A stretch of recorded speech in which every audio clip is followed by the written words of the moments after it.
ශ්‍රී ලංකාවේ අංක එකට පසුගිය වසරවල පාර්ශ්වේනීය ශිෂ්‍යත්වයෙන් ජයග්‍රහණය කළ සිසු දරුවන්. මම සඳරු ලංකාවෙන්ම පළවෙනිය. අපි ලංකාවෙන්ම දෙවනියෝ. අපි ලංකාවෙන්ම තුන්වෙනියෝ. ලංකාවෙන්ම විශිෂ්ටයෝ වෙන්න සුජය අපට ගොඩාක් උදව් කළා. සුජයක් කරගත්තොත් ඔයාලටත් ශිෂ්‍යත්ව විශිෂ්ටයෝ වෙන්න පුළුවන්. සුජය ශිෂ්‍යත්ව ජයමඟ 4-5 ශ්‍රේණි දරුවන්ට විශේෂයි. උපාලි ප්‍රකාශනයක්. ආයිබෝවන් දරුවනේ, අපි අද කතා කරන්නට යන්නේ 2022 ශිෂ්‍යත්ව පෙරහුරු පරීක්ෂණයේ එක පත්‍රය. එහි ප්‍රශ්න එකින් එක අපි කතා කරමු.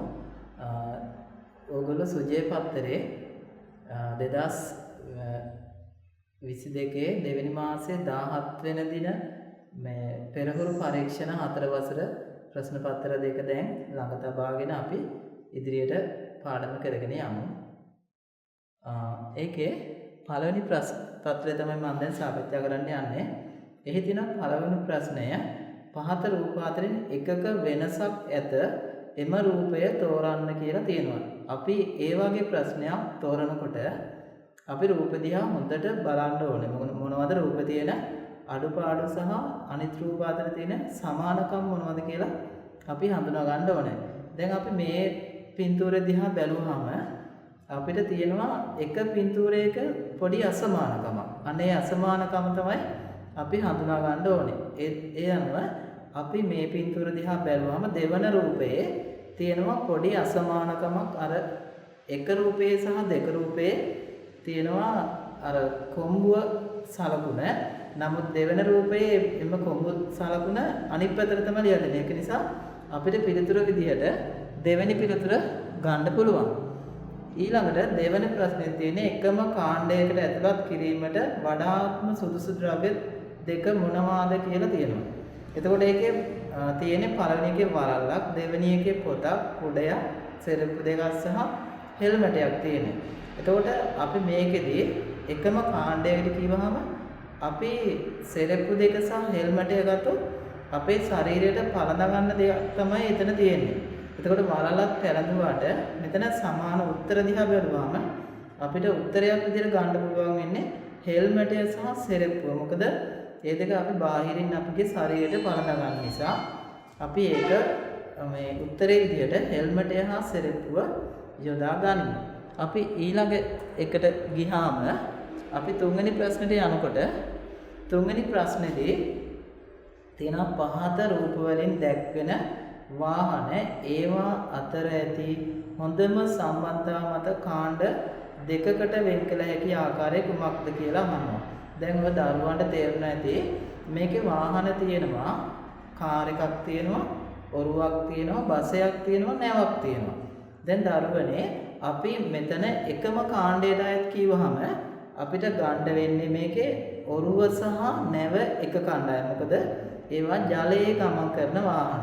ඊට පස්සේ කාර් එක සහ බස් එක කියන්නේ මහ පාරේ ගමන් කරන වාහන නේද? ඒ අනුව අපි එකම කාණ්ඩයට අයත් කළාම A සහ D, A සහ C සහ B සහ D කියන උත්තරේ තියෙන එක තමයි අපි ගන්න ඕනේ. එතකොට ඒකට ගැළපෙන උත්තරේ තමයි අංක 2 රූපය. අංක 2 පිළිතුර.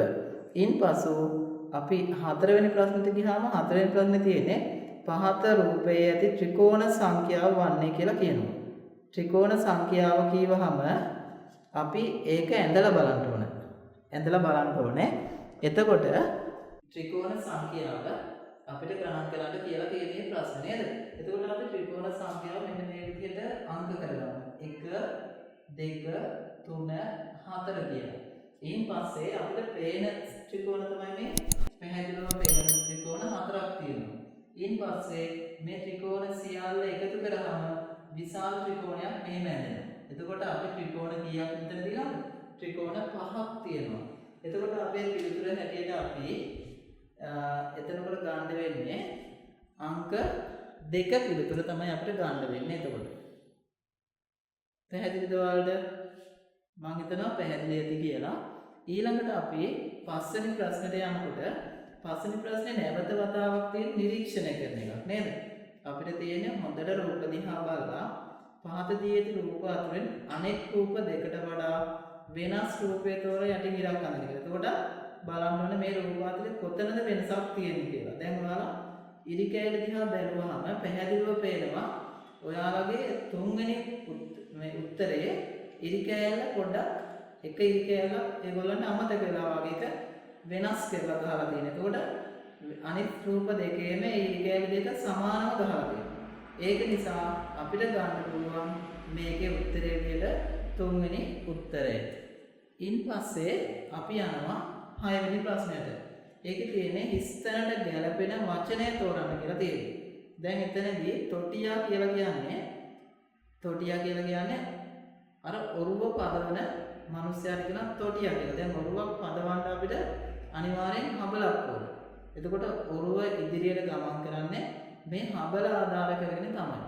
ඒ වගේම රියදුරා වාහනේ පදවන්නම් රියදුරාට අනිවාර්යෙන් තියෙන්නේ මොකක්ද?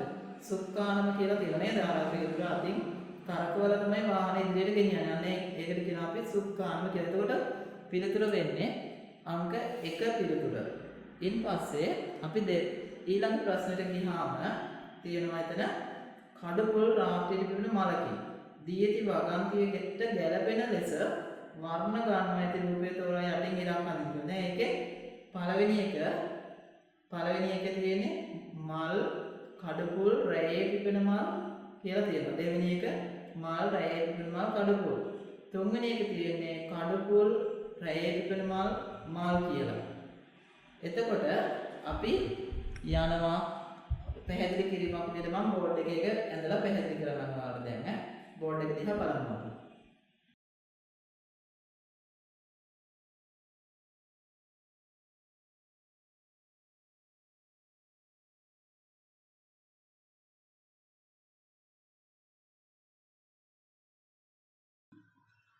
කඩපොල් මල් මෙතන තියෙනවා රැයේ පිපෙන මල් කියලා.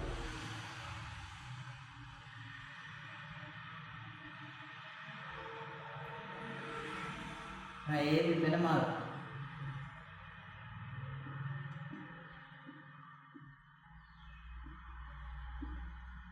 ඊට පස්සේ මේකේ තියෙනවා මල්. ඊට පස්සේ මෙතන තියෙනවා රැයේ පිපෙන මල්.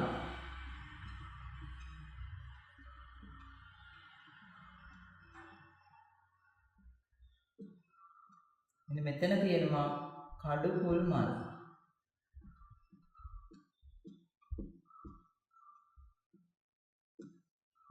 ඊළඟ රූපේ මෙතන තියෙනවා මල් කඩපොල් මල් කියලා. මේක මල්. ඊළඟට මෙතන තියෙනවා රැයේ පිපෙන මල්.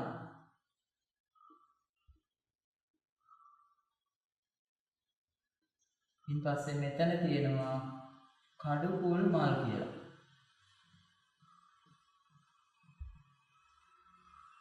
අපෙන් අහන්නේ පහත රූපාන්තර සම්බන්ධතාවය වඩාත් ගැළපෙන එක. එතකොට කියන්නේ කඩපොල් මල් වෙන්නත් ඕනේ, රාත්‍රියේ පිපෙන මලක් වෙන්නත් ඕනේ, එක මලක් වෙන්නත් ඕනේ.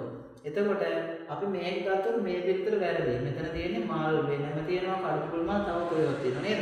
මේකෙත් ඒ වගේ මල් වෙනම තියෙනවා, කඩපොල් මල්, රැයේ පිපෙන මල් කියන එකේ සම්බන්ධතාවය දක්වනවා. නමුත් මෙතනදී පැහැදිලිවම පේනවා කඩපොල් කියන්නේ මල. එතකොට අපි ඔක්කොටම කියන මල් කියලා. ඊළඟට ඒකේ විශේෂත්වයක් තියෙනවා රැයේ පිපෙන මල්. ඒතකොට රැයේ පිපෙන මලක් තමයි කඩපොල් මල්. එහෙනම් නිවැරදි සම්බන්ධතාවයේ තියෙන පිළිතුර අංක 3 කියන පිළිතුරේ තමයි නිවැරදි සම්බන්ධතාවයේ තියෙන්නේ. හරි. අපි 8 වෙනි ප්‍රශ්නෙට යමු දැන්. 8 වෙනි ප්‍රශ්නේ තියෙන්නේ ඕක ඔයාලා දන්නවා ඇති පෙළපොතේ පාඩමකින් ගත්ත මේ කොටසක් තමයි තියෙන්නේ. ඒක තියෙන්නේ පහත දී ඇති ඡේදයේ ඒ කාට්පත වෙනුවට සුදුසු පිළිතුර කාට්පත තෝරා යටින් ඉරක් අඳින්න කියලා කියන අපේ ඡේද කියමු.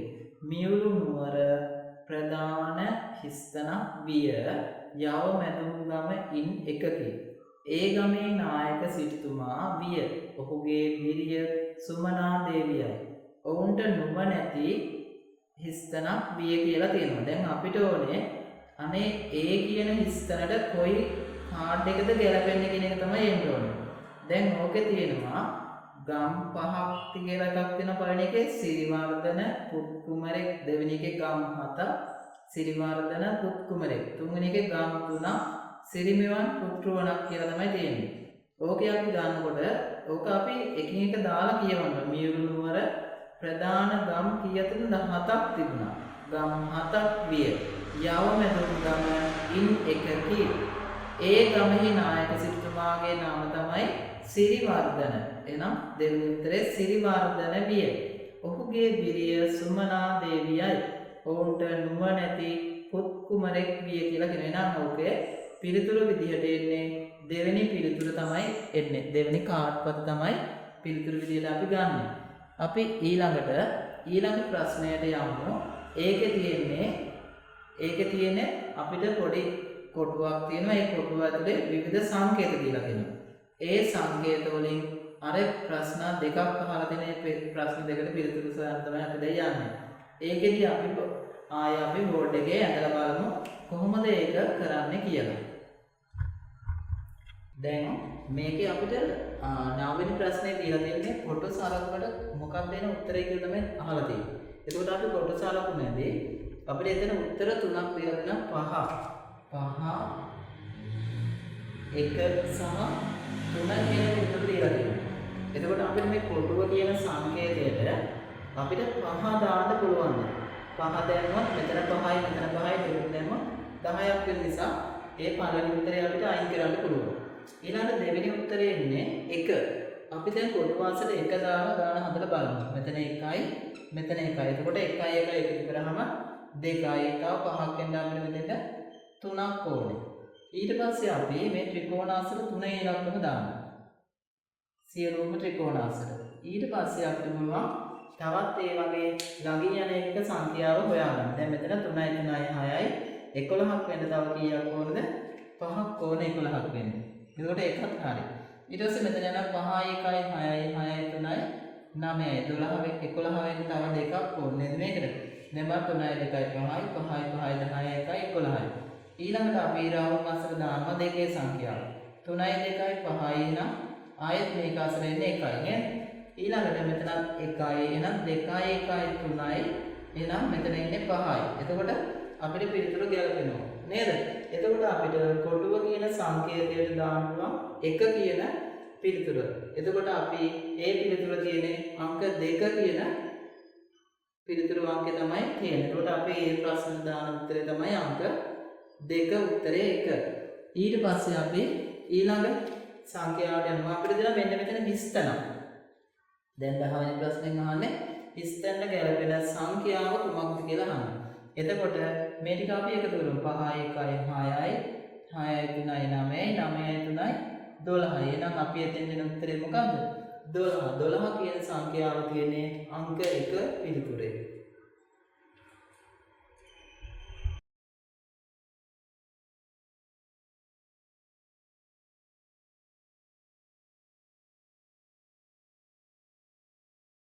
ඊළඟට තියෙන අපිට ප්‍රශ්නාංක 11. ඒක දීලා තියෙනකොට ඉන්දියා පහත සම්බන්ධතා අනුව අසාධ්‍ය ප්‍රශ්නවලට පිළිතුරු සපයන්න කියලා තියෙනවා. ඒකේ අපි සම්බන්ධතාවය පොඩි පැහැදිලි කිරීමකින් පොඩි ගාණක් දාලා තියෙනවා. අපි ඒක බෝඩ් එකේ පැහැදිලි කරලා බලමු කොහොමද මේ සංඛ්‍යා අපි එකතු කරගන්නේ කියලා. දැන් 5ක් තියෙනවා මෙතන. ඊට පස්සේ මෙතන කොටු සංකේතයක් තියෙනවා. ඊට පස්සේ 3 ඉලක්කමක් තියෙනවා. ඊට පස්සේ ත්‍රිකෝණ සංඛ්‍යාව ත්‍රිකෝණයක් තියෙනවා 2 තියෙනවා සමානයි 6 කියලා දාලා තියෙනවා. දැන් 11 වෙනි ප්‍රශ්නයෙන් අපිගෙන් අහන්නේ මෙන්න මේ කොටු සලකුණට මොකක්ද එන්නේ කියලා. එතකොට අපි බලන්න ඕනේ මෙන්න මේ සමාන ඉලක්කමක් දාලා මේ පැත්තේ සංඛ්‍යාවක් තිබ්බහම අපි හිතන්න ඕනේ මෙතනින් සිද්ධ වෙන දේන අනිවාර්යෙන් 6ක් තමයි එන්න ඕනේ කියලා හිතන්න ඕනේ. එහෙම හිතලා තමයි මේ ගාන හදන්න ඕනේ. එතකොට අපි මේකට පළවෙනි උත්තරේ තියෙන සංඛ්‍යා ටික දාලා බලමු. දැන් පළවෙනි එකේ තියෙන ගුණ කිරීම කියන එක. ගුණ කිරීම තියෙනවා. එතකොට ගුණ කිරීම තමයි 5 3 15යි.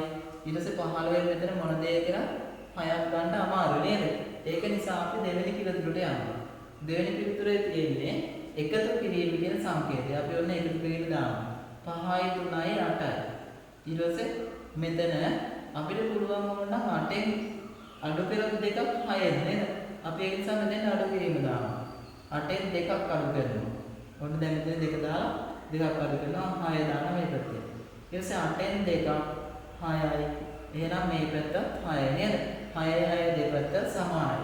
එතකොට පිළිතුර සම්පූර්ණ වෙනවා නේද? එහෙනම් අපි කියනවා 11 වෙනි ප්‍රශ්නේදී මේකේ මෙන්න මේ කොටුව කියන සංකේතය එන්නේ පිළිතුරු අංක. එතකොට කීයද එන්නේ? 2. එකතු කිරීම කියන එක තමයි එන්නේ පිළිතුරු අංකයේ විදිහට. දැන් 12 වෙනි ප්‍රශ්නේත් ඒ වගේම එකක්. ඒකේ තියෙනවා 4 කොටුව 1 ත්‍රිකෝණය 3 කියන සංඛ්‍යාව තියෙනවා. මෙතන එන සංඛ්‍යාව තමයි මොකක්ද කියලා අහන්නේ. මේ හිස්තැනට ගැලපෙන පිළිතුර සොයන්න තියෙන මෙතන. එතකොට අපි බලන්න මොකක්ද මෙතන එන පිළිතුර කියලා. දැන් අපි කියනවා මෙතන 4යි අපි මෙතන එකතු කිරීම දානවා. මෙතන දානවා අඩු කිරීම.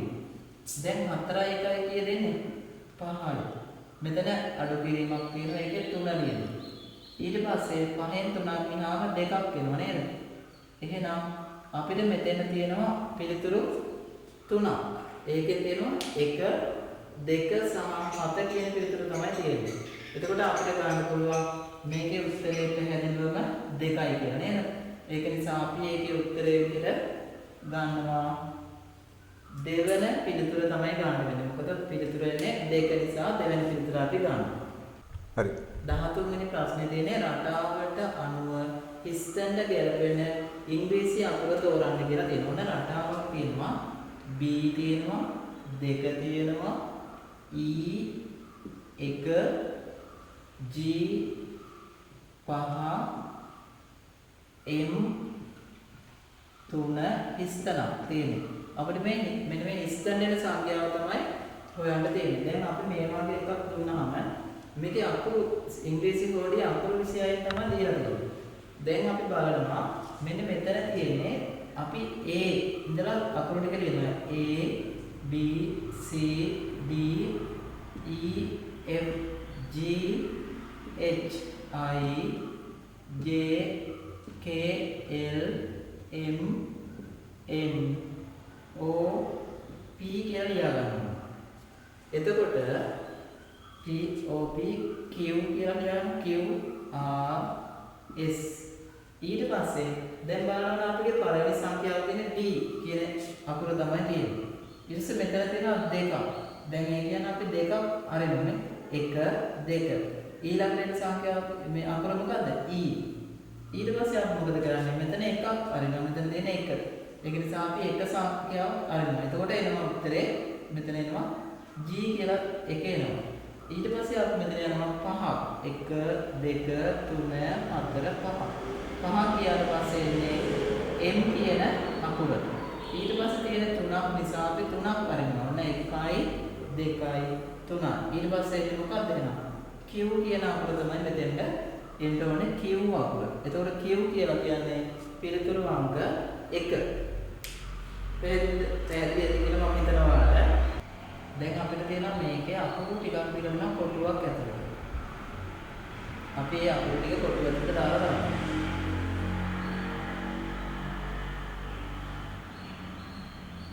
ඔන්න ඒකේ තියෙනවා හ. මෙතන ය තියෙනවා. මෙතන රි. ඊළඟට ප.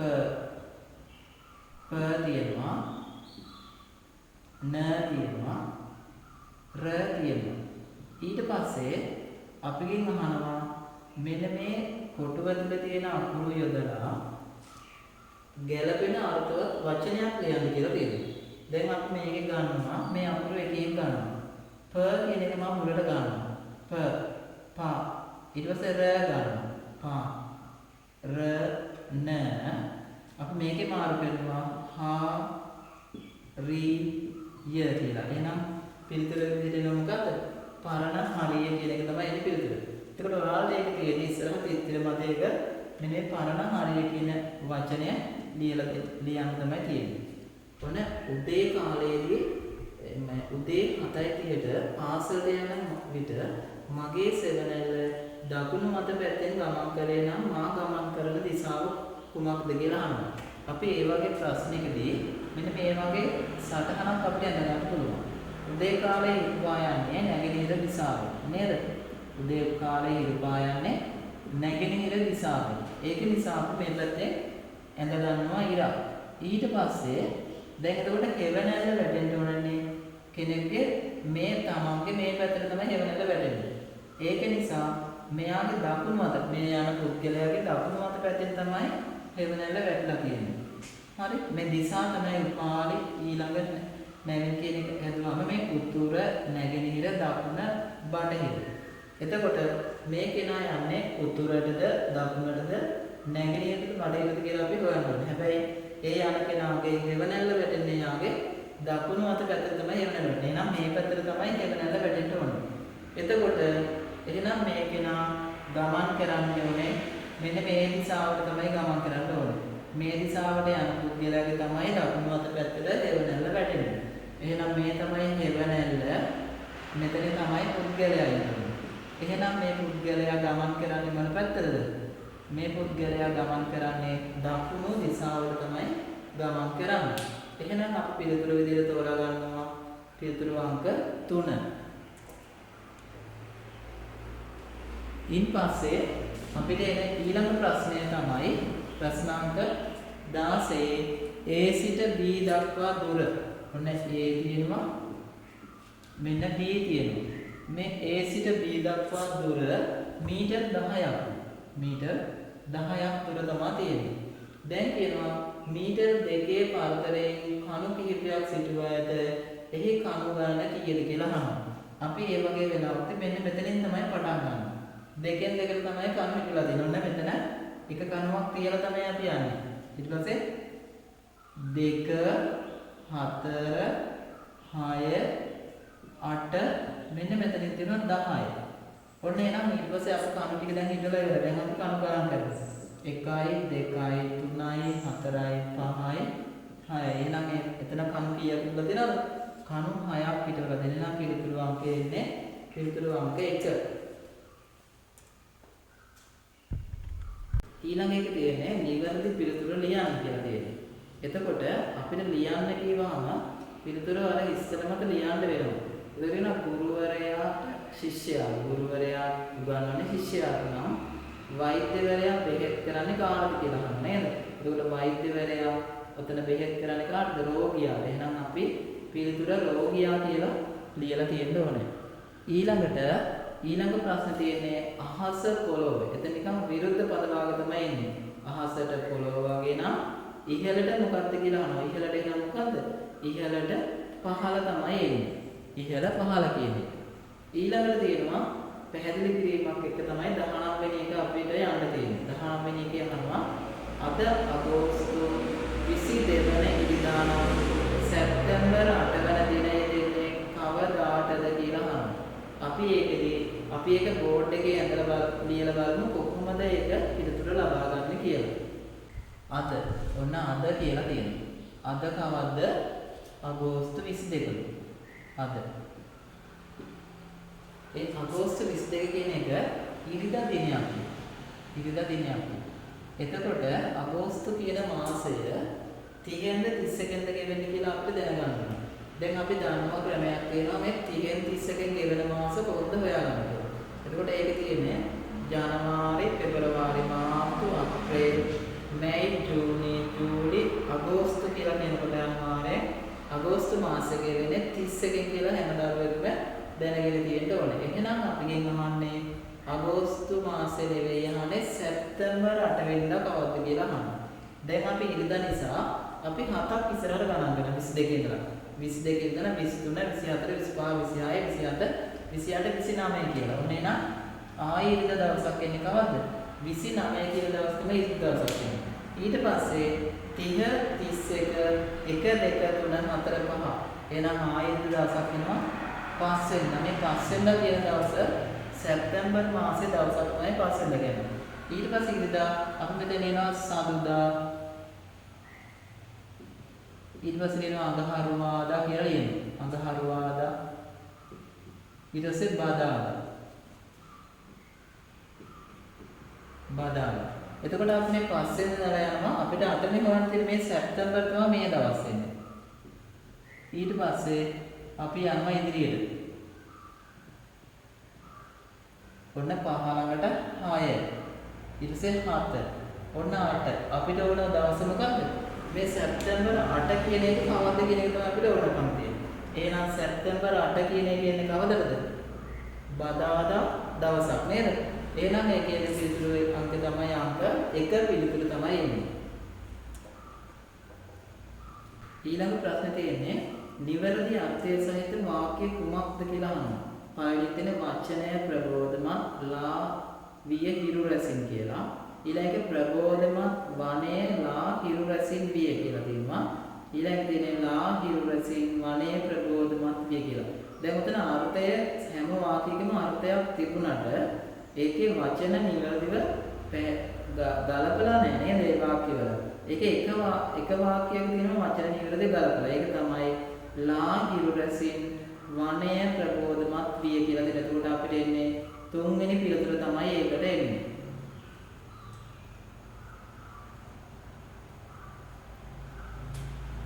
ඊළඟ ප්‍රශ්නෙත් ඒ වගේම ප්‍රශ්නයක් තියෙන්නේ ඒ හඬට සමහර විස්මයටපත් වූහ. හඬට විස්මයටපත් වූහ සමහරු. විස්මයට සමහරුපත් වූහ ඒ හඬට නේද? එතකොට ඒක ගැලපෙන්නේ කොයි වාක්‍ය ටිකද හරියට ගලපලා තියෙන්නේ? ඒ හඬට සමහරු විස්මයටපත් වූ. එහෙනම් පිළිතුරු අංක 1 තමයි මේ ප්‍රශ්නේ නිවැරදි පිළිතුරු පාඩ ලබා ගන්න වෙන්නේ. ඊළඟට තියෙනවා අපිට හිස් කොටුවට යන සංඛ්‍යා නේද? දැන් ඕකේ හිස් කොටුවට කියවහම එතන තියෙනවා එතන තියෙන්නේ අපිට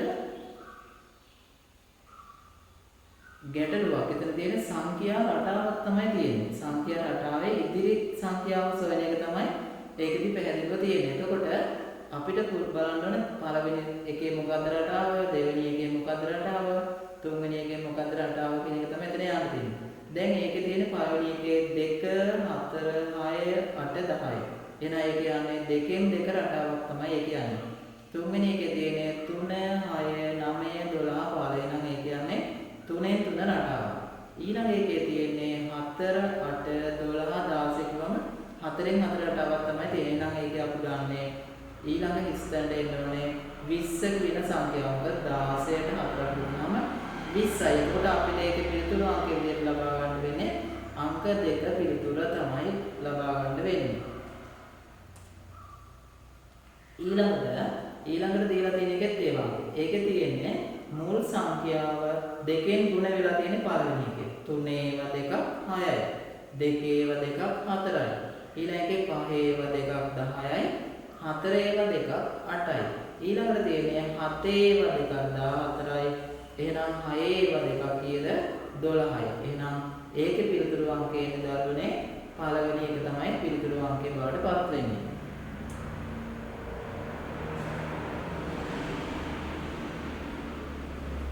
ඊළඟ එක අඳුරු කළ කොටස මුළු රූපයෙන් කොපමණද කියලා අහනවා. දැන් අපෙන් අහන්නේ මේ අඳුරු කළ කොටස මුළු රූපයෙන් කොපමණද කියලා අහනවා. මුළු රූපේ කියවහම මේකේ ත්‍රිකෝණ කීයක් තියෙනවද බලන්න. 1යි 2යි 3යි 4යි. එහෙනම් ත්‍රිකෝණ 4ක් තියෙනවා. මුළු රූපේ තමයි ත්‍රිකෝණ 4. අපිගෙන් අහන්නේ එහෙනම් 4ෙන් කීයක් අඳුරු කරලා දෙනවද කියලා. 4ෙන් කීයක් අඳුරු කරලා දෙනවද? 1ක්. එහෙනම් 4ෙන් එකක් තමයි අඳුරු කරලා තියෙන්නේ. එහෙනම් පිළිතුරු අංකය බවට පත් වෙන්නේ අංක 2 කියන පිළිතුර තමයි පිළිතුරු අංකය වෙන්නේ. ඊළඟට මෙන්න මෙහෙම කොටසක් දීලා තියෙනවා. ඒකේ හිස් කොටස තමයි අපිට හොයන්න තියෙන්නේ. මුල් රූප 2, ඒ කියන්නේ රූප දෙකක් දීලා දෙනවා. ඒ දෙක එක උඩේක තිබ්බහම ලැබෙන උත්තරේ මොකක්ද කියලා තමයි අපිගෙන් අහන්නේ. මේක මෙන්න මේ ටික පාට කරලා තියෙනවා.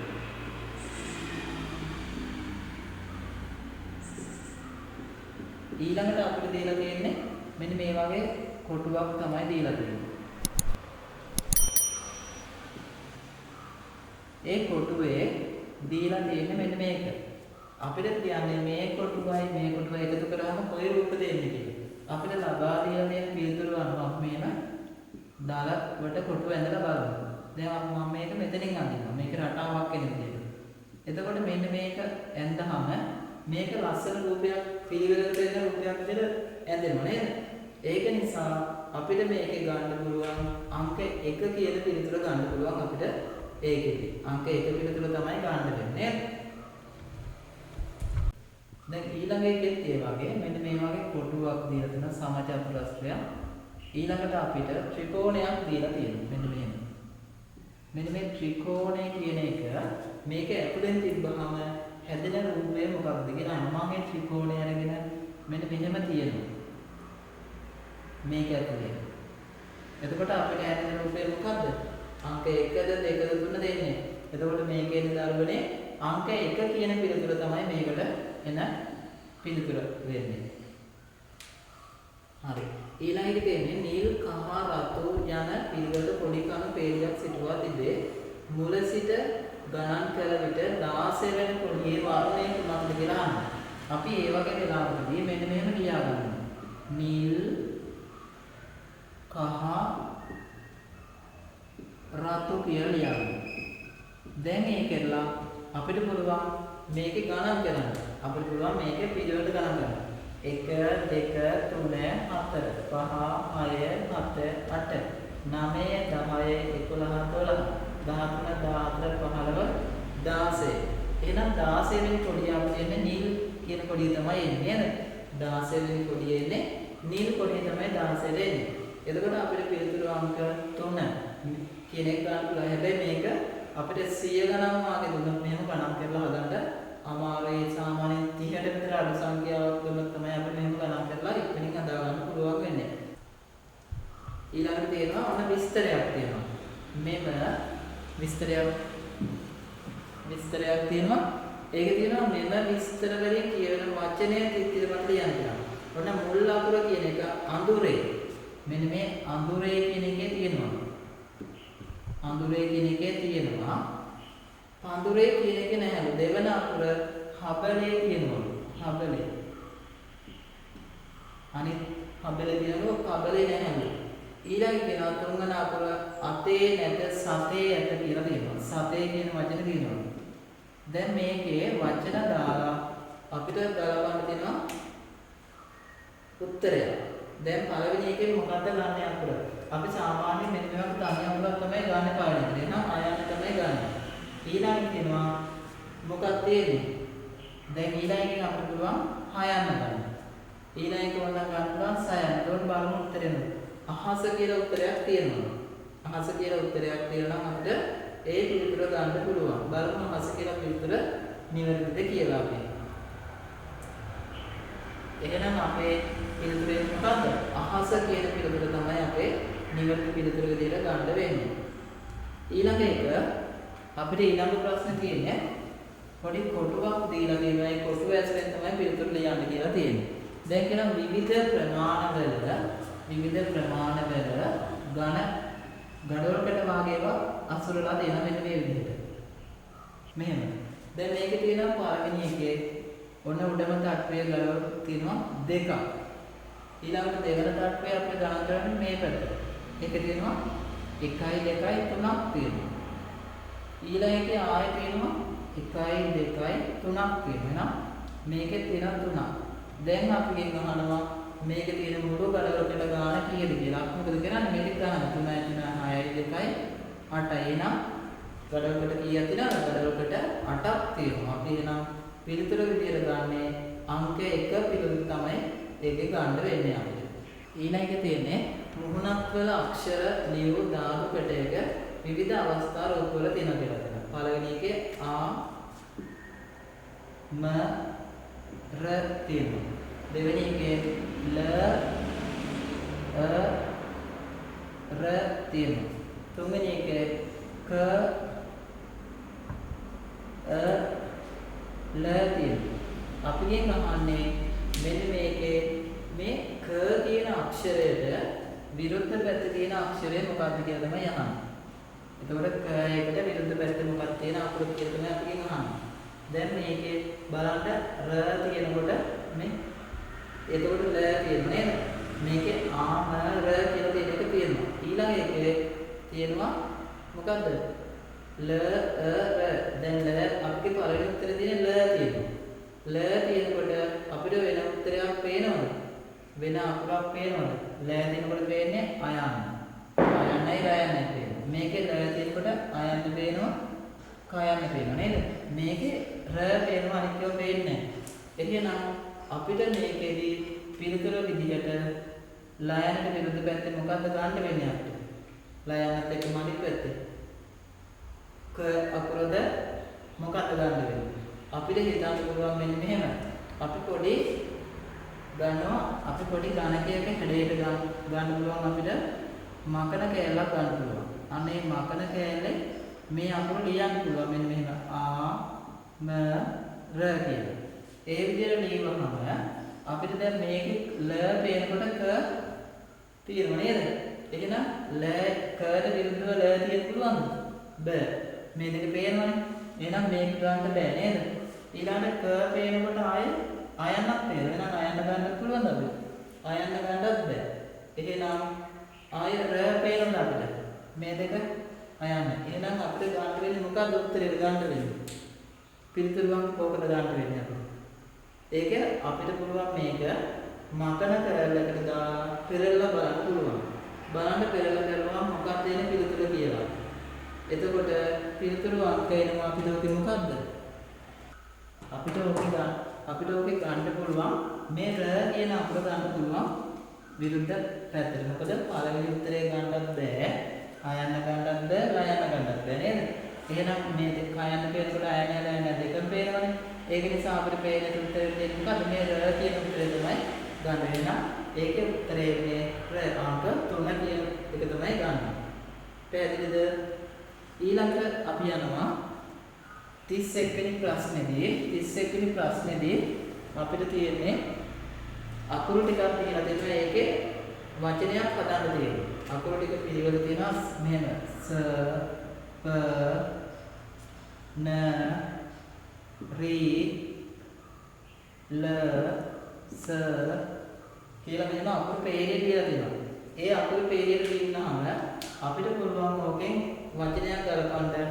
අපි මේ වාගේ වෙලාවදී මේ අකුරු රවුන්ඩ් කරගන්නවා. පා කියන එක රවුන්ඩ් කරනවා. ඊට පස්සේ රී රවුන්ඩ් කරනවා. ඊළඟට මෙතන තියෙන ස රවුන්ඩ් කරනවා. ඊළඟට ව තියෙනවා ර ය ඊළඟට ට පී දු රී සී ඊළඟට නී ඊළඟට දු ව ත ඊළඟට ල බා න ग මු කියලා තියෙනවා නේද? මේකේ නී වෙන්න ඕනේ. එතකොට අපි මේකේ බලමු. ඔන්න දැන් පාරිසර ය ගන්නවා. පාරිසරය ඊළඟ ගන්නවා පී රී සී දු ව ඊට පස්සේ පිරිසිදුව තබා ගම් කියන එක ගන්නවා නේද? පරිසරය පිරිසිදුව තබා ගම් කියලා ගන්න පුළුවන්. හරි? එතකොට එහෙනම් මේකේ උත්තරේ මොකක්ද එන්නේ? පරිසරය පිරිසිදුව තබා ගමු කියන එක තමයි එන්නේ. හරි. ඒකේ පිළිතුරේ ගානෙම කියලා දෙන්නේ අපි පරිසරය පිරිසිදුව තබා ගමු කියලා හදාගන්න ඒක උත්තරේ. ඊළඟට තියෙන්නේ ඊටා එමින් යන අදහස පැහැදිලි කිරීම සඳහා යෙදිය හැකි යෙදුම නොවන්නේ කුමක්ද? නොවන එක අහන්නේ. අන්න එතනදී අපි නොවන්නේ කියන එකට ඉරක් වෙනගත්තාම අපිට පුළුවන් මේක පැහැදිලි කරගන්න. එහෙනම් නොවන එක තමයි ඊටා එමින් කියන්නේ ගොළුබිලි ගමන කියන්නේ ඊටා එමින්. ඉබි ගමන කියන්නේ ඊටා එමින්. එහෙනම් භාගයට මැරුණා කියන එක අපිට ගන්න පුළුවන් පිළිතුරු දෙක ඒක ගැලපෙන්නේ නැහැ නේද? එහෙනම් පිළිතුරු අංකය 3 තමයි ඒකට එන්නේ.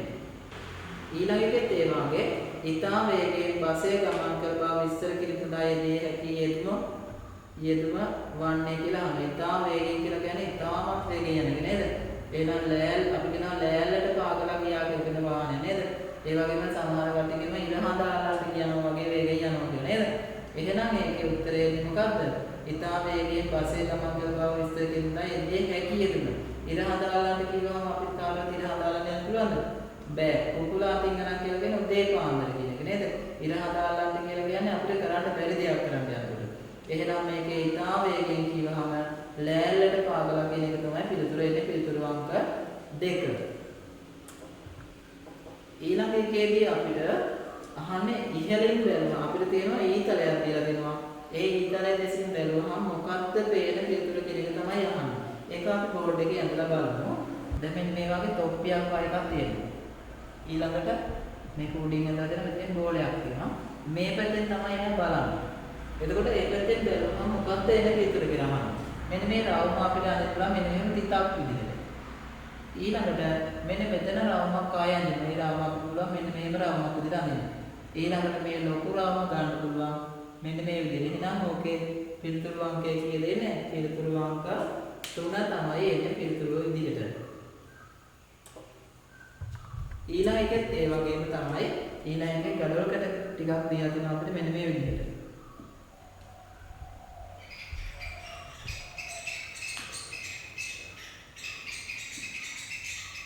ඒකේ අපේ ඊතල දාගෙන මෙන්න මේ පැත්තේ. එහෙනම් අපිට පැහැදිලිව වෙනවා මේ පැත්තෙන් තියෙන්නේ මෙන්න මේ වාගේ ත්‍රිකෝණාස්ස හැඩයක්. එහෙනම් පිළිතුරු අංක එකේ 3 කියන පිළිතුර තමයි ගන්න වෙන්නේ අපිට.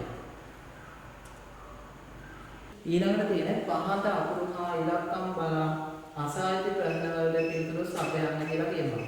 ඒකේ අපි අඳින් බෝඩ් එකේ B 7 1 A 8 S F P 5 7 8 9 D 1 A F E කියලා දෙනවා. ඊළඟ පේළියේ තියෙනවා C 4 5 D 1 B 4 1 3 F E F C A 4 7 3 5 කියලා දෙනවා. ඒකේ අහනවා මෙහි 7 ඉලක්කම් 4ක් නැත්නම් පළමු B අකුර රවුම් කරන්න. එසේ නොවේ නම් පළමු A අකුර රවුම් කරන්න කියලා. බලමු අපි 7 ඉලක්කම් කීයද කියලා. 1 2 3යි 4ක් තියෙනවා. එහෙනම් 4ක් තියෙනව නේද? එහෙනම් මොකද කරන්නේ? පළමු B අකුර රවුම් කරන්න. එහෙනම් අපිට තියෙන්නේ මෙන්න මේ B අකුර වටේ රවුමක් කරන්න. එතකොට 36 පස්සෙන් මොකද එන්නේ? මේ පළවෙනි B අකුර වටේ රවුමක් ඇඳලා තියෙන්න ඕන. ඊළඟට කියනවා 37 A අකුරු හා C අකුරු තුන දැකින් නැත්නම් ඔන්න A අකුරු 3ක් වෙන්න ඕන. C අකුරු 3ක් වෙන්න. බලමු A අකුරු කියන්නේ මොකක්ද? 1යි 2යි 3ක් තියෙනවා. ඊළඟට බලමු C අකුරු 3ක් වෙන්න ඕන. C අකුරු කියන්නේ බලන්න. C අකුරු මේ පේළියේ නෑ එකක්වත්. මේ පේළියේ එකක් තියෙනවා දෙකක් තියෙනවා. එහෙනම් C අකුරු 3ක් නෑ නේ. C අකුරු 2යි A අකුරු 3යි තියෙන්නේ. එහෙනම් 9 ඉලක්කම රවුම් කරන්න බෑ. එසේ නොවේ නම් අපි පළමු වටේ ඉලක්කම 40ක් වෙනවා. A අකුරු 3ක් ආවේ C අකුරු 2ක් ආව නිසා මෙන්න මේ 8 ඉලක්කම වලින් 40ක් අඳිනවා මෙන්න මේ විදිහට. ඊළඟට 38 වෙනි ප්‍රශ්නේ තියෙන්නේ B අකුරු ගන්න සමාන ප්‍රමාණයක් F අකුරු වේ නම්. ඔන්න B අකුරු ගන්න සමාන ප්‍රමාණයක් F අකුරු වේ නම් F අකුර වඩා ත්‍රිකෝණයක් අඳින්න. එසේ නොවේ නම් B අකුර වඩා ත්‍රිකෝණයක් අඳින්න. B අකුර ගන්න සමාන ප්‍රමාණයක් F අකුර බලමු. B අකුර කියන්නේ බලමු 1යි 2යි B අකුර 2යි F අකුර බලමු 1යි 2යි 3යි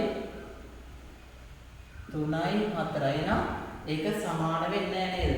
එහෙනම් අපිට මොකද්ද කරන්න වෙන්නේ? B අකුර වටේ ත්‍රිකෝණයක් තමයි අඳින්න වෙන්නේ. අපි මේ B අකුර වටේ රවුමක් ගත්ත නිසා අපි මෙන්න මේ B අකුර වටේ ත්‍රිකෝණයක් අඳිමු. එතකොට 38 වෙනි ප්‍රශ්නේ එන්නේ B අකුර වටේ ත්‍රිකෝණයක් තමයි එන්නේ. හරි. ඊළඟ ප්‍රශ්නේදී කවියක් දීලා තියෙනවා. ඉරියැඳි පදවල අර්ථයට වඩා හොඳින් ගැලපෙන පිළිතුර තෝරන්න කියලා දෙන්නේ. ඒකේ තියෙන්නේ අකුරට යනවයි කියලා ටිකිරි අයියා බැදිවලමයි ඉන්නකෝ මම ගුරු ගෙදරට ගිහින් කියන්නම් කියලා කියලා නේද? ඒ කියන්නේ ඉස්කෝලේ යන ළමයි ටිකක් ඉන්නවා. එක ළමෙක් ඉන්නවා එයා ඉස්කෝලේ යනවා කියලා කොහරද යන්නේ බැදිවල. එයා ඉස්කෝලේ යනකොට කැලෑ පනිනවා නේද? එහෙනම් ඒකේ අහන්නේ අකුරට යනවයි කියන එකේ අදහස මොකක්ද කියලා අහන්නේ. එහෙනම් අකුරට යනවයි කියලා කියන්නේ මොකක්ද? අකුරට යනවයි කියන්නේ දරුවනේ ඉගෙනීමට යාම. පාසලට යන්නේ මොකක් කරන්නද? ඉගෙන ගන්න. එහෙනම් අකුරට යනවයි කියලා කියන්නේ ඉගෙනීමට යාම. එහෙනම් පිළිතුරු අංක 3 තමයි ඒකේ පිළිතුරු බාඩ අපිට ගන්න වෙන්නේ. ඔව් ඊළඟට තියෙන්නේ මැයි මාසයේ 7 වෙනිදා බ්‍රහස්පතින්දා දවසක්. එම මාසයට ඇති සෙනසුරාදා දින ගණන කීයද කියලා අහනවා. මැයි කියන එකත් අපිට හොයාගන්න පුළුවන් ඒක 30ද 31ද ගෙවෙන්නේ කියලා. ඔන්න ජනවාරි පෙබරවාරි මාර්තු අප්‍රේල් මැයි. මැයි කියන්නේ එනම් 31කින් ගෙවෙන මාසයක්. ඔන්න මැයි මාසේ 7 වෙනිදා කියන එක් දිනය මැයි මාසේ 7 වෙනිදා බ්‍රහස්පතින්දා දවසක්. ඔන්න බ්‍රහස්පතින්දා. අපිගෙන් අහන්නේ ඒකේ අහන්නේ එම මාසයට ඇති සෙනසුරාදා දින ගන්න කීයද කියලා. ඒතකොට බ්‍රහස්පතින්දා සිකුරාදා සෙනසුරාදා කියලා ගන්න ඕනේ. එතකොට 7ට උඩින් අපි මෙතනින් සෙනසුරාදා මෙතන ඉරිදා අපි බ්‍රහස්පතින්දා ඉස්සලා බදාදා අඟහරුවාදා සඳ ගන්න.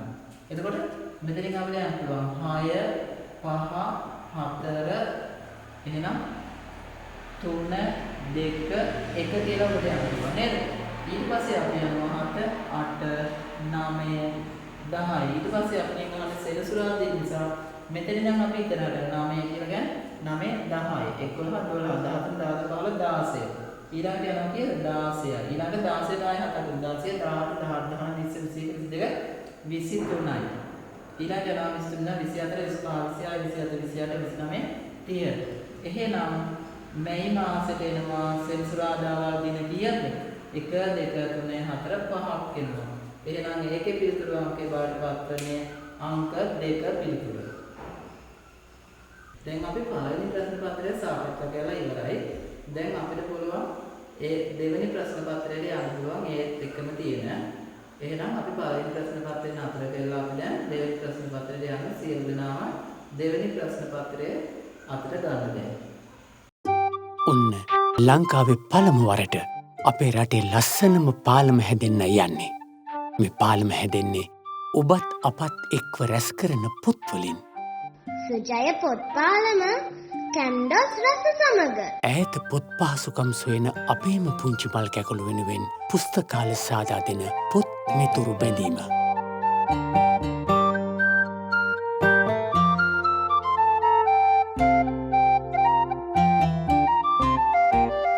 පහවසරතෙක් දරුවන්ට කියවීමට සුදුසු ඔබ ළඟ තිබෙන සිංහල දමිළ ඉංග්‍රීසි පොත් අංක 223 බ්ලූ මැන්ඩල් පාර කොළඹ 13 වෙත අපට එවන්න. නැතිනම් සුජය සහ දිවයින පුවත්පතේ සඳහන් අපගේ නියෝජිත මහත්වරුන් වෙත බාර දෙන්න. ඔබ ලබා දුන් පොත් ගැන විස්තර 071 17 19 870 අංකයට WhatsApp කරන්න. එසේ වන පොත්වල ඔබෙන් හෝ ඔබේ පොඩිත්තාගෙන් සටහනක් එක්කලහොත් පොත අතට ගන්න ඒ මල් කැකුලට හුඟාක් සතුට හිතේවි. ඔබත් සෙනෙහසින්නෙක් වෙන්න හිත් හදන පොත්වලින් හැදෙන යාළු පාලම දෙකේ විද්‍යුත් මාධ්‍ය සත්කාරය ස්වාධීන රූපවාහිනී මාධ්‍යජාලය. වැඩි විස්තර සුජය දිවයින පුවත්පත්වලින් සහ candos.lk වෙබ් අඩවියෙන්. පොත්වැනි හිත් කැකුළු පිපේවා. හරි. අපි දැන් දෙවෙනි ප්‍රශ්න පත්‍රය සාකච්ඡා කරන දරුවනේ. දැන් මම ඒ ප්‍රශ්න පත්‍රයේ තියෙන්නේ ඡේදය අපි ගුරු 4 ශ්‍රේණියේ ගුරුවත්පතෙන් ලබාගත්තු ඡේදයක් තමයි තියෙන්නේ. ඒකේ තියෙනවා ඔන්න අපි ඡේදයේ එකසලයක් ශබ්ද නගලා කියමු. පාසලට අපේ ගෙදරට අතර එක්තැනක පාළු අම්බලමක් වෙයි. ළමයි තාපයකින් වට වුණු ඒ ඉඩමේ පොල්ගස් 4 හට ගන්නා කුරුම්බා කඩාගෙන කති. අම්බලම වත්තේ කුරුම්බා කඩාගෙන කන ළමයින්ගේ නායකයා ජින්නාය. ඊළඟ නායකයා මමය.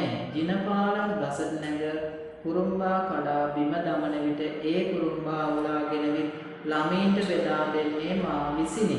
පාසලේ සිට ගෙදර ආ විගස පොත් හා ගල් ලෑලි මේසයක් උඩ හෝ ඇඳක් උඩ හෝ තමා මා දුවන්නේ තවත් ළමයින් 3-4 දෙනෙකු සමග කෙලිසෙල්ලම් කරනු පිණිසය කියලා තියෙනවා නේද? එතකොට අපිට තියෙන්නේ මේ වගේ ඡේදයක් දුන්නාම ඒකට උත්තර ඡේදයෙන්ම හොයලා තමයි ලියන්න තියෙන්නේ. අපි ඡේදයේ තියෙන දේවල් ඒ ආකාරයෙන්ම ලියන්න. එහෙම ලියුවේ නැත්නම් අපිට සම්පූර්ණ ලකුණු ලැබෙන්නේ නැහැ. ඒක නිසා අපි හොඳ අවධානයෙන් ඉන්න ඕනේ. ඡේදයකින් පිළිතුරු ලියනකොට ඡේදයේ තියෙන දේවල්ම පිළිතුරට ලියන්න දරන්නේ. ඔයාලා ගොඩක් ප්‍රශ්න පත්‍ර ලියලා තියෙන නිසා ඔයාලා ඒව දැන් දන්නම ඇති. නමුත් මම පැහැදිලි කරේ ඔයාලට අවසරයක් ඒක අවබෝධ කරවීම සඳහා පමණයි. ඒක නිසා අපි දැන් ඡේදයෙන්ම පිළිතුරු සොයලා ලියමු. දැන් කියනවා පාසලක් ගෙදරත් අතර තිබෙන්නේ කුමක්ද? දැන් අහනවා පාසලක් ගෙදරත් අතර එක්තැනක මොකක්ද තියෙන්නේ? පාළු අම්බලමක්. එහෙනම් පළවෙනි ප්‍රශ්නයට අපි ලියන්න ඕනේ පාළු අම්බලමක් කියලා තමයි ලියන්න තියෙන්නේ. ඊළඟට කියනවා දෙවෙනි ප්‍රශ්නේ කුරුම්බා කඩාගෙන කන ළමයින්ගේ නායකයා කවරෙක්ද අහනවා. දැන් තියෙනවා ළමයි තාපේවට දැන් කියනවා කුරුම්බා කඩාගෙන කති. අම්බලමත් ඒ කුරුම්බා කඩාගෙන ළමයින්ගේ නායකයා ජින්නා. එහෙනම් කවුද නායකයා? ජින්නා තමයි නායකයා. ඊළඟ ප්‍රශ්නේ කියනවා පාසල් ගොස් පැමිණි පසු ළමයි එක් වී කරන්නේ කුමක්ද කියලා. දැන් බලන්න කියවලා ඔන්න ජිනපාල ගසන්නේ කුරුම්බා කඩා බිම දමන විට ඒ කුරුම්බා අවුලාගෙන නෙමෙයි ළමින් බෙදා දෙන්නේ මාද. පාසල සිට ගෙදර විගස පොත් හා ගල් ලෑලි මේසයක් උඩ හෝ ඇඳක් උඩ හෝ දමා දුවන්නේ තවත් ළමයින් 3-4 දෙනෙකු සමග කෙලිසෙල්ලම් කිරීම පිණිසය. දැන් පාසල් ගොස් පැමිණි පසු ළමයි එක් වී කරන්නේ කුමක්ද එහෙනම්? කෙලිසෙල්ලම් කිරීම තමයි කරන්නේ. නම් කෙලිසෙල්ලම් කරන එක තමයි ළමයි කරන්නේ. ඊළඟ ප්‍රශ්නේ තියෙනවා මම යන පදේ අනුත්ත පදේ. මම කියවත් අපි කියනවා මම කියන එකේ අනුත්ත පදේ මා. ඊළඟ ප්‍රශ්නය ඡේදයේ සඳහන් මූර්ධජ අකුරු යෙදුණු වචන දෙකක් ලියන්න කියලා කියනවා. දැන් ඡේදයේ සඳහන් අකුරු දෙකක් කියවහම මූර්ධජ අකුරු ළමයින් කියන එක එකක් ගන්න පුළුවන්. දෙවෙනි එක පිනිස කියන එක ගන්නත් පුළුවන්. තව නම් කෙලි කියන වචන ගන්නත් පුළුවන්. එතකොට අපි ওই වචන තුනෙන් දෙකක් ලියලා දෙන අපිට සම්පූර්ණ ලකුණු හම්බ වෙනවා. ඊළඟට කියනවා පාසලේ සිට ගෙදර විගස දුවන්නේ කුමක් කිරීම සඳහා. නම් දුවන්නේ මොකක් කරන්නද? කෙලිසෙල්ලම් කිරීම සඳහා. ඊළඟ ප්‍රශ්නය අහනවා ඔහු සෙල්ලම් කරන්නේ ළමයි කී දෙනෙක් සමගද අහනවා. ළමයි කී දෙනෙක් ඉන්නවද එතන? ළමයි ඡේදේ තියෙනවා ළමයි 3-4 දෙනෙක් කියලා දෙන්නේ. නම් පිළිතුර මොකද්ද? 3-4 දෙනෙක් කියන එක තමයි පිළිතුර බවට ලියන්න වෙන්නේ අපිට. ඊළඟට කියනවා ඡේදයේ සඳහන් බහුවචන නාම පදයක් ලියන්න කියලා කියනවා. උතන අපිට බහුවචන නාම පදේ මොකක්ද කියලා දෙන්නේ. ප්‍රාණවාචික අප්‍රාණවාචික. එතකොට ඕකේ බහුවචන නාම පද දෙකක් තියෙනවා. ඔන්න බලන්න. පළවෙනි එක තමයි ළමයි කියලා ලියන්න පුළුවන්. ළමයි කියවම ළමයි ගොඩක් ඊළඟට අපිට කුරුම්බා කියන වචනේ ලියන්නත් පුළුවන්. හරි. අපි ඊළඟට කියනවා ඡේදයේ සඳහන් යුගල පදයක් ලියන්න කියලා කියනවා. යුගල පදයක් කියවම ඕක තියෙන එකම යුගල පදේ තමයි කෙලිසෙල්ලම් කියන වචනය. ඒක තමයි යුගල පදේ. හරි. ඊළඟට කියනවා අපිට දෙවෙනි එක පහත දැක්වෙන ප්‍රස්තාව පිළිබඳව හිස්තැන් සම්පූර්ණ කරන්න කියලා තියෙනවා. දැන් කියනවා පළවෙනි එක තියෙන්නේ කටුස්සාගේ කියලා හිස්තැනක් දීලා බැන්දා වගේ කියලා. කටුස්සාගේ මොනවද බඳින්නේ අපි? කටුස්සාගේ කරේ රත්තරන් බැන්දා වගේ කියලා ලියවෙන්න ඕන. කටුස්සාගේ කරේ රත්තරන් බැන්දා වගේ. ඊළඟට කියනවා ආඩි 7 දෙනාගේ වගේ. ආඩි 7 දෙනාගේ මොකක් වගේද කියන ආඩි 7 දෙනාගේ කැඳ හැලිය වගේ කියලා කියනවා. ඒකට කැඳ කියනකොට සංඥක දාන හැලිය කියනකොට මූර්ධය දාන අපි ලියන්න ඕන අනිවාර්යෙන්. එහෙම නැත්නම් අපිට ලකුණු හම්බෙන්නේ නැහැ. ඊළඟට කියනවා දී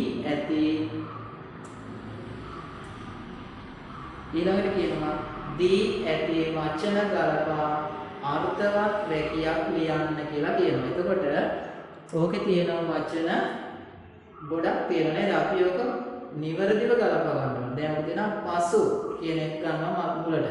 ඒකෙදී අපිට අංක දාන්න පුළුවන්. පහසු කියන එක අංක 1 දානවා. දිනය කියන කුලින් 2 දානවා. ගත වී කියන කුලින් 3 දානවා. ගත කියන එකෙන් 3, වී කියන එකෙන් 4, රාත්‍රී එකෙන් 5 දානවා. උදා කියන එකෙන් 6 දාලා උනේ කියන එකෙන් 7 දානවා. ඒකෙලයි අපි මේ වචන ටික ගලපලා වාක්‍යයට උඩ එනවා. පසු දිනය ගත වී රාත්‍රිය උදා උනේ කියලා අපිට ලියන්න පුළුවන්. ඊළඟට කියනවා මෙම වැකී ලේඛන මාට එන ක්‍රියාවලියන් කියලා. අම්මා කියවහම අම්මා ස්ත්‍රීලිංග පදයක් නේද? එහෙනම් අපිට කියන්න පුළුවන් අම්මා අපිට දැන් මෙතන කාලයක් ගැන කියලා නැහැ. ඒක නිසා අපිට කාලය ගැන හිතලා ලියන්න පුළුවන් නේද? දැන් එහෙනම් අපි වර්තමාන කාලේ අම්මා ලස්සන ඇඳුමක් මසයි. නැත්නම් අඳී කියන්න පුළුවන්. එහෙම නැත්නම් ගස් සුළඟට වේගයෙන් සෙලවෙයි කියලා ලියන්න පුළුවන් අපිට. ඊළඟ එක තියෙන්නේ පහත දැක්වෙන වැකියට යෙදී ඇති විරාම ලකුණු වල නම් ලියන්න කියලා කියනවා. ඔක තියෙන්නේ එක තියෙනවා හරි නේද මගේ සොයා ගැනීම කියලා තියෙනවා ප්‍රශ්නාර්ථ ලකුණ. එහෙනම් අපි ඉස්සර වෙනවා ප්‍රශ්නාර්ථ ලකුණ කියලා. ඊළඟට අපි කියනවා අන්තිමට අජිත් රුවන්ගේ පිටේ වරේ පහරක් තට්ටු කළේ කියලා එතන තියෙන මොකද්ද? නැවතීමේ තිත. එහෙනම් ප්‍රශ්නාර්ථ ලකුණ සහ නැවතීමේ තිත තමයි මේ දෙකේ තියෙන විරාම ලක්ෂණ දෙක. ඊළඟට කියනවා විරුද්ධාර්ථ පද ලියන්න කියලා කියනවා. මොකද්ද දාන්නේ විරුද්ධාර්ථ පද කියලා කියන්නේ? තියෙන එකට විරුද්ධ වෙන එක නේද? අපිට විරුද්ධව තියෙන ක්‍රියා එක තමයි විරුද්ධාර්ථ පද කියලා කියනවා.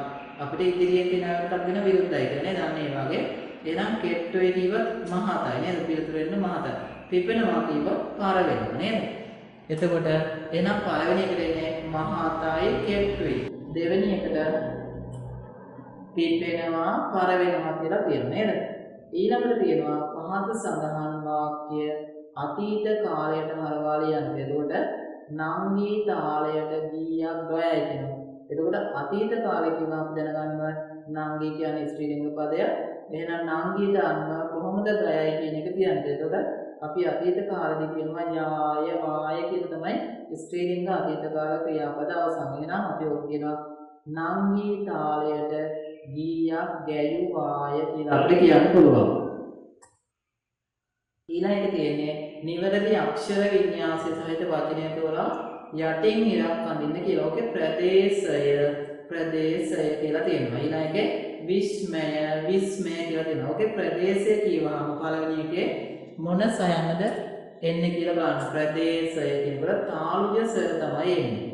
ඊළඟට විස්මය කියනකොට දාන්ත අපිට එන්නේ මොකද්ද? අර දාන්තද ස කියන එක තමයි විස්මය කියනකොට එන්නේ. එතකොට ඒකේ පළවෙනි එකේ උත්තරේ දෙන්නේ ප්‍රදේශය පළවෙනි එක, දෙවෙනි එකේ විස්මය කියනකොට දෙවෙනි විස්මය තමයි අපිට ගන්න වෙන්නේ. ඊළඟ ප්‍රශ්නේදී අපිට තියෙන්නේ පහළ තුන් තේරවිල්ලක් තියෙනවා නේද? ඔයාලා තේරවිලි ගොඩක් ඉගෙනගෙන ඇති. ඒවෙන් හතර ශ්‍රේණියේදී අපි ඉගෙන ගන්න තේරවිල්ල තමයි ගොහොරු වේල්ල කියන එක. ඒකෙදී අපි කියනවා ගොහොරු නම් මඩ කියලා කියනවා නේද? ගොහොරු නම් මඩ. ඊළඟ වේල්ල නම් කණ්ඩිය කියලා කියනවා නේද? ගොහොරු නම් මඩ, වේල්ල නම් කණ්ඩිය. ඊට පස්සේ අපි යනවා එහෙනම් මොකද්ද? මඩ කණ්ඩිය, කඩ මණ්ඩිය කියලා යන්න උත්තරේ මොකද්ද? කඩ මණ්ඩිය කියන එක තමයි ගලපන්නේ. ඒකට අපි කියන්නේ ගොහොරු නම් මඩ, වේල්ල නම් කණ්ඩිය. මඩ කණ්ඩිය, කඩ මණ්ඩිය කියලා එනවා. ඊළඟට තියෙනවා අපිට පහත දැක්වෙන පෞද්ගලික ලිපියේ ආකෘතියේ මූලික කොටස් වරහන් තුලින් තෝරා ඉස්තර මත ලියන්න කියලා තියෙනවා නේද? ඒකෙදී අපිට කියන්න පුළුවන් ඒකේ අවසානයේ දීලා තියෙනවා වරහන් තුල මොනවද දාන්න ඕන. අපි දිනේට උඩින් දාන්නේ මොකද්ද? අපි දිනේට උඩින් දාන්නේ අනිවාර්යෙන් මොකද්ද? ස්ථානය නේද? එහෙනම් දිනේට උඩින් එනවා මොකද්ද? ස්ථානය කියන එක එනවා. ඊළඟට දිනේට පාටින් අපි දානවා දෙවෙනි ස්ථනට. මොකක්ද අපි දෙවෙනි ස්ථනට දාන්නේ? ආශිර්වාදය කියන එක දෙවෙනි ස්ථනට දානවා. අපි තුන්වෙනි ස්ථනට අපි ඊට පස්සේ මොකද කියන්නේ ලිපියක් කියනකොට? අපි කාට හරි ආමන්ත්‍රණයක් කරනවා නේද? ඊට පස්සේ අපි හතරවෙනි උත්තරයට දානවා. අපි ඒ ආමන්ත්‍රණය කරලා ඉවරලා අපි අඩංගු කරුණු දානවා. අපි ලියන්න ඕන දේවල් සියල්ල ඒකට ඇතුළත් වෙනවා. ඊට පස්සේ අපි මොකද කරන්නේ? ලිපිය අවසන් කරනවා. එතකොට පළවෙනි එකට එන්න ස්ථානය, දෙවෙනි එකට ආශිර්වාදය, තුන්වෙනි එකට ආමන්ත්‍රණය, හතරවෙනි එකට ආරම්භ කරනවා, පස්වෙනි එකට අවසානය කියලා එන්න ඕනේ. ඊට පස්සේ අපිට තියෙන්නේ මගේ රට සුන්දර රට කියන මාතෘකාව යටතේ වාක්‍ය තුනක් ලියන්න. දැන් මේක තියෙන්නේ මගේ රට සුන්දර රටක් කියලා තියෙන්නේ නේද? එහෙනම් මගේ රට සුන්දර රටක් කියනකොට රට කොහොමද සුන්දර වෙන්නේ කියන ඒවා තමයි අපි ලියන්න දෙන්නේ. දැන් අපි ශ්‍රී ලංකාව ගත්තාම ශ්‍රී ලංකාව අපේ රට වටේට මහා මුහුදක් කියලා නේද? එතකොට අපිට පුළුවන් පළවෙනි වාක්‍ය විදිහට මහා මුහුද ගැන වාක්‍යයක් ලියන්න පුළුවන්. අපි කියනවා රට වටේ තියෙන නිල්වන් මහා මුහුද නිසා මගේ රට සුන්දර වී ඇත කියලා අපිට කියනනේ. අපි දැන් වාක්‍ය ලියනකොට ඔය ඇත තිබේ කියන වචන ලියුවොත් අපිට ලකුණු හම්බෙන්නේ නෑ. ඒක නිසා අපි දරුවනේ වාක්‍ය අවසන් කරන ක්‍රියාපදයේ ගැන හොඳ සැලකිලිමත් වෙන්න ඕනේ නේද? ඒක නිසා අපි වාක්‍ය ලියනකොට පැහැදිලි වාක්‍ය තමයි ලියන්න ඕනේ. එතකොට මගේ රට සුන්දර රටක් කියනවාම පළවෙනි වාක්‍ය විදිහට අපිට කියන්න පුළුවන් මේ මගේ රට වටා ඇති නිල්වන් මුහුදු තීරය නිසා මගේ රට සුන්දර වෙයි කියලා ලියන්න පුළුවන්. එතකොට නම් පළවෙනි වාක්‍යය. ඒ වගේම තමයි රට මැදට ගියාම නිල්වන් කෙත්වතු තියෙනවා නේද? රට වටේට මේ තැනිතලා බිම් තියෙනවා. ඒ තැනිතලා බිම් වල නිල් පාට කෙත්වතු තියෙනවා. මේ කෙත්වතු වලින් මොකද වෙන්නේ? මගේ රට සුන්දර වෙනවා නේද? අපිට ඕන ඒකත් ලියන්න පුළුවන් වාක්‍යයක් විදිහට. මගේ රටේ ඇති තැනිතලා බිම් වල තියෙන නිල්වන් කෙත්වතු මගේ රට සුන්දර කරයි කියලා අපේ වාක්‍ය හදලා ලියන්න පුළුවන්. ඒ වගේම තමයි මධ්‍යම කඳු කරේ කියන එක කියනවා විශාල කඳු වලල්ලක් නේද? අන්න ඒ කඳු වලල් නිසා මොකද වෙන්නේ? අපේ රට සුන්දර වෙනවා. අපිට ඒකත් ඕනනම් වාක්‍යෙ ලියන්න පුළුවන් නේද? ඒ වගේම තමයි ඒ කඳු අතරින් ගලාගෙන යන මොනවද? දිය ඇලි ගංගා නේද? අන්න ඒ ගංගා නිසා මගේ රට සුන්දර වෙනවා කියලා ලියන්න පුළුවන්. අන්න ඒ විදිහට ඔයාලා ඒ කියපු දේවල් ගලපලා අලංකාර වාක්‍ය තුනක් නිර්මාණය කරගන්න. එතකොට තමන් තනියෙන් නිර්මාණය කරන්න පුරුදු වෙන තරමට තමයි අපිට විභාගයකට ගිහිල්ලා ලකුණු ගන්න පුළුවන්. කවුරුවත් කියපු රචනයක් බලාගෙන ඒක කටපාඩම් කරලා අපි ලියනවා නම් අන්න ඒක වැරදි නේද? අපි වාක්‍ය ලියන්න දානවා නම් අපිට පුළුවන් ලස්සන මේ වාක්‍ය ලියන්න ගන්න නේද? ඒ නිසා රචනා ලියනකොට තමන්ම නිර්මාණය කරන රචනා ලියන්න හැදෙලේම ඔය දරුවෝ පුරුදු වෙන්න. එතකොට තමයි අපිට දෙන ඕනෑම මාතෘකාවකට අලංකාර වාක්‍යයක් ගලපලා ලියා ගන්න පුළුවන් වෙන්නේ. ඒක නිසා මම ඔයාලට වාක්‍ය තුනක් දෙන්නේ නැහැ. මොකද වාක්‍ය තුනක් දුන්නොත් අපි ඒක කටපාඩම් කරගන්න නේද? එහෙම කටපාඩම් කරගෙන ඉගෙන ගන්න එකට මම නම් කැමති නෑ. ඒක නිසා අපි ඔයාලා මම කියපු දේවල් දාලා ඔයාලා ලස්සන වාක්‍ය තුනක් ගොඩනගා ගන්න. එතකොට තමයි අපි වෙන්නේ නිර්මාණාත්මක ලියන්න අපිට උරු වෙන්නේ. අපි ඊළඟට යමු 12 වෙනි ප්‍රශ්නයට. එතකොට අපි කියනවා පහත සඳහන් ඉංග්‍රීසි වචන වල සිංහල අදහස ලියන්න කියලා. ඕකේ තියෙනවා wings කියලා කියන්නේ අපි කුරුල්ලෙකුට තියෙනවා wings නේද? wings කියලා කියන්නේ පිහ. මෙතටු වලට අපි කියනවා නේද? ඒ තටු නැත්නම් අත්තටු කියලා අපිට කියන්න පුළුවන්. නැත්නම් තටු හරි අත්තටු කියලා ලියන්න පුළුවන්. මවුත් කියවම එන්නේ මොකද්ද? කඩ නේද? මවුත් කියන්නේ කඩට. ඊළඟට පොත් කියනවා මට පුළුවන් නටන්න කියලා. එතකොට මට පුළුවන් කියලා නටන්න කියන්නේ I can dance. I කියන්නේ I can කියනකොට C A N can dance කියනකොට D A N C E dance නේද? I can dance. ඊළඟට කියනවා 15 යන්නේ දෙමළ අදහස සිංහලෙන් යන්නේ. 15 කියනකොට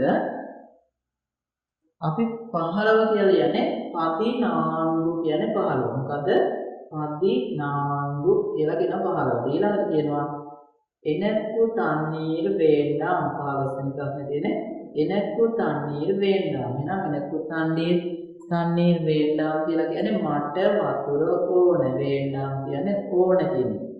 ඊළඟට කියනවා පහත සඳහන් ප්‍රශ්න වලට පිළිතුරු සපයන්න කියලා කියනවා. දැන් අපි ඒ ප්‍රශ්න වලට පිළිතුරු සපයනකොට බෝඩ් එක දිහාට හැරෙන්න වෙනව නේද? අපි එහෙනම් බෝඩ් එක දිහා බලාගෙන ඒ ප්‍රශ්න වලට පිළිතුරු ලියමු. 16 වෙනි ප්‍රශ්නේ තියෙන්නේ මෙන්න මේ සංඛ්‍යා. පහත දී ඇති සංඛ්‍යාවේ සංඛ්‍යා නාමය ලියන්න කියලා. එතකොට තියෙන්නේ මෙන්න මේ සංඛ්‍යාව තමයි දීලා තියෙන්නේ. එතකොට අපි ලියනවා මේ කියන්නේ 9000 60 9060 9060 තමයි ඒකට වෙන උත්තරේ 9060. ඊළඟට තියෙනවා අපිට ගණක රාමුවක් තියෙනවා. ගණක රාමුවේ පළවෙනි ගණක රාමුවක් ගත්තාම මෙන්න මෙහෙම සංඛ්‍යා දීලා තියෙනවා. මෙහෙම. මේක තියෙනවා 1000 100 10 1 කියලා. මෙන්න මේ කූරු වල තියෙන සංඛ්‍යා අපි ගණන් කරලා පාවිච්චි මේකේ තියෙනවා 1 2 3 4ක් තියෙනවා. 1 2 3 4. අපි මේකෙන් 4 ලියමු. ඊළඟ එකේ තියෙනවා 1 2 3 4 5ක් තියෙනවා. 1 2 3 4 5යි. මේක යටින් 5 ලියනවා. ඊළඟ එකේ එකක් තියෙනවා. 1යි. ඊළඟ එකේ යට තියෙනවා 2ක්. එහෙනම් මේකෙන් හැදෙන සංඛ්‍යාව කීයද? ඒක හැබැයි අපිට ලියන්න කියලා තියෙන්නේ සංඛ්‍යා ඉලක්කයෙන් ලියන්න කියලා තියෙනවා. ඒකට එහෙනම් ලියන මොකද? අපේ සංඛ්‍යාව වෙන්නේ 4512 නේද? 4512. ඊළඟට 18 වෙනි ප්‍රශ්නේ තියෙන්නේ දී ඇති සංඛ්‍යා අවරෝහණ පියවරට ලියන්න කියලා. අවරෝහණ කියලා කියන්නේ මෙහෙම අපි අවරෝහණ කියනකොට අපි නැගීමක් සහ බැසීමක් ගැන හිතන්න නේද? අව කියලා කියන්නේ අඩු වෙනවා නේද? මෙහෙම තියෙනකොට මෙතන බිංදු මෙතන 10 තියෙනවා. අව කියලා කියන්නේ මොකද්ද? මෙහාට අව වෙනවා. අඩු වෙනවා. එහෙනම් අපි මොකද කරන්නේ? අපිට ලියන්න තියෙන ඔකේ වැඩි එකේ සිට අඩු වෙනට. ඕකේ ලොකුම සංඛ්‍යාව 594. ඊළඟ තියෙන සංඛ්‍යාව 584. ඊළඟ සංඛ්‍යාව 579. එහෙනම් පිළිතුර වෙන්නේ 594 584 579 කියන එක තමයි එන්නේ. ඊළඟට තියෙනවා ඝන වස්තුවක් දීලා තියෙන එකේ නම ලියන්න කියලා. මේ ඝන වස්තුව තමයි මොකද්ද? ඝන කාබය. ඝන කාබය කියන එක තමයි 19 වෙනි එකට එන්නේ. ඊළඟට 20 මොකක්ද තියෙන්නේ? මෙහෙම කොටුවක් දීලා දෙනවා අපිට. ඒක ඇතුළේ ත්‍රිකෝණ ටිකක් ඇතුළේ තියෙනවා නේද? මෙන්න මෙහෙම. ඒ ත්‍රිකෝණ වල පාඩ කරලා තියෙනවා. මෙන්න මේ ත්‍රිකෝණ ටික පාඩ කරලා තියෙනවා. දැන් මේකේ අහනවා පහත රූපේ පාඩ කර ඇති කොටස භාග සංඛ්‍යාව. මේකේ අපි ඉස්සර ත්‍රිකෝණ ටික ගණන් කරලා 1 2 3 4 5 6 8 8යි. ඔක්කොම ත්‍රිකෝණ 8යි. පාඩ කරපුවා 3යි. එහෙනම් භාග සංඛ්‍යාව දෙන්නේ මොකද්ද? 8න් 3. 8න් 3 කියලා ඉවත් අපිට භාග සංඛ්‍යාව එනවා නේද? 20 වෙනි එකට උත්තරේ නම් 8න් 3. ඊළඟට තියෙන වේලාව. ඔන්න වේලාව අඳිනකොට පිළිතුර නිවැරදිව අඳින්න ඕන. මොකද කට පිළිදෙන එක නිවැරදිව පිළිතුර නැත්නම් ලකුණු හම්බෙන්නේ නැහැ. ඒකෝට මෙතන තියෙන 12 6 3 9 1 2 4 5 7 8 10 12 මේක තියෙන්නේ 3යි කියලා තියෙන්නේ. 3යි තියෙන අතනකොට මෙන්න මේ පැය කට්ට මෙන්න මේ 3ත් 4ත් අතරට එන්න ඕනේ. ඊළඟ එක මෙන්න මේ විනාඩි කට්ට මේ විදිහට එන්න ඕනේ. ඒතකොට 3යි තියෙන්නේ මේ විදිහට ඇඳලා තියෙනවා.